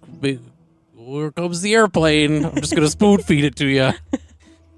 He could have said no. AAA. I feel like y'all would have just been like needle in a haystack in it for a little while. So it's like maybe we should just cut to the chase. I'm not the brightest. So AAA is a thing. It's kind of far though. Well, better get to moving, I guess. Does the Eira horse- know where that is? No. Okay. That's fair. Maybe we should go look for some maps. Does Sable know We where need it to is? find a cartographer. You know, wait, didn't we have horses? I was do have about horses. I did bring that up. Yeah, where are the horses? Whose horse is that? What did we do with the horses? We I had think- horses? Yeah, we rode it on horses. You weren't alive or conscious. Don You had have- you on the horse Yeah, with you her. can use Dawn's horse. Yeah, I say we got extras. And you can use Yes. Lukiel's horse. I'm coming. Are I you? mean, of course I'm coming. You literally revived me. yeah, I you think you're healed her, coming. So you, yeah, given the state of things, it's probably good to have a healer around. Yeah, it's a lot of responsibility. Yeah, so So much do is on your spells back. that won't kill us then. Do we need to name can ha- ourselves? What would that be? Jack. I mean, it boosts morale. Chaos clouds? Because she does Clouds! area effect spells that just kill everyone and us? I don't like chaos. Sounds negative. Well, then what do you want to call us? I don't know. What was your old? You had an old group, I never right? prescribed to that Okay. Well, I guess we do have. because it entails a word that you are very against. So Murder. Killer. Oh. Oh. Well, we have horses. So, We do have kind of a new amalgamation of people. I really hope that, new people are great, but it's kind of a lot to integrate new people. I kind of hope we stay who the fuck are you telling? yeah. I mean, Only OG character. From I've been the session second. Yeah. I mean, I'm the second longest with you and Jax. You guys are kind of. one. Jax is the second longest. Yeah, I'm the third, but yeah. What's happening now? I'm just We're saying. veering off the tracks. I'm just saying maybe, it would be good to solidify us as a group. Obviously we don't have to come up with a name or anything right now, but it'll be good to think about. Well, we are chaotic. Yeah. I like that word. We don't have to do It's that. tacky. It's cheap. Well, then Better you come word. up with something. No. We don't have to do it in a second. We can. We're not going to be Eira's envoys. No. Gross.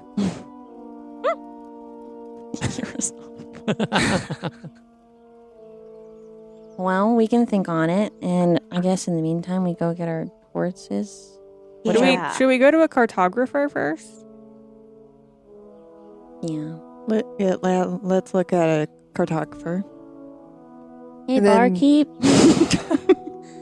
Sorry, I'm busy. Okay.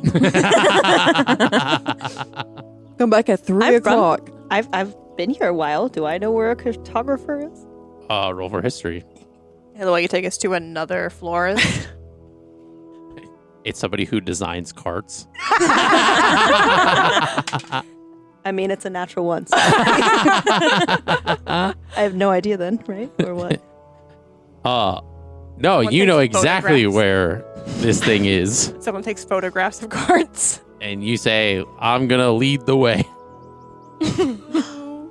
I just remembered Okay. where to go. Okay. Yeah. Okay. Wait, is this Okay. gonna be like last time? You taking us to a flower shop again? I mean, I don't think so. I think I'm going to a place cartography. They make maps. Yeah. You didn't seem very sure about that. Sable doesn't know if she's sure or not. Fate will guide the way. Do you know the name of this shop? Can you? No, but I know the location. We Can don't you have read? to go. Can I read? Mhm. On Sundays and What? What's a Sunday? Soledad. on Solodons and on my dad's side I can. She's being sarcastic. Clearly. Or Soldian is actually the Sunday, but Can your cards tell us anything? I'm just gonna step outside and start looking around. you don't use good old fashioned my the eyes. eyes. Aw. Rats. Let the eyes tell the story. The eyes have it. Okay, but That's a natural one. How many have we had tonight? That is a 19. Okay.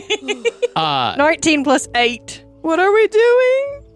We're looking for a cartographer. 14. Oh my god. Oh. Wait, is this history or perception? This is history. Oh, history. Oh, I thought Because it's looking with my eyes. 7.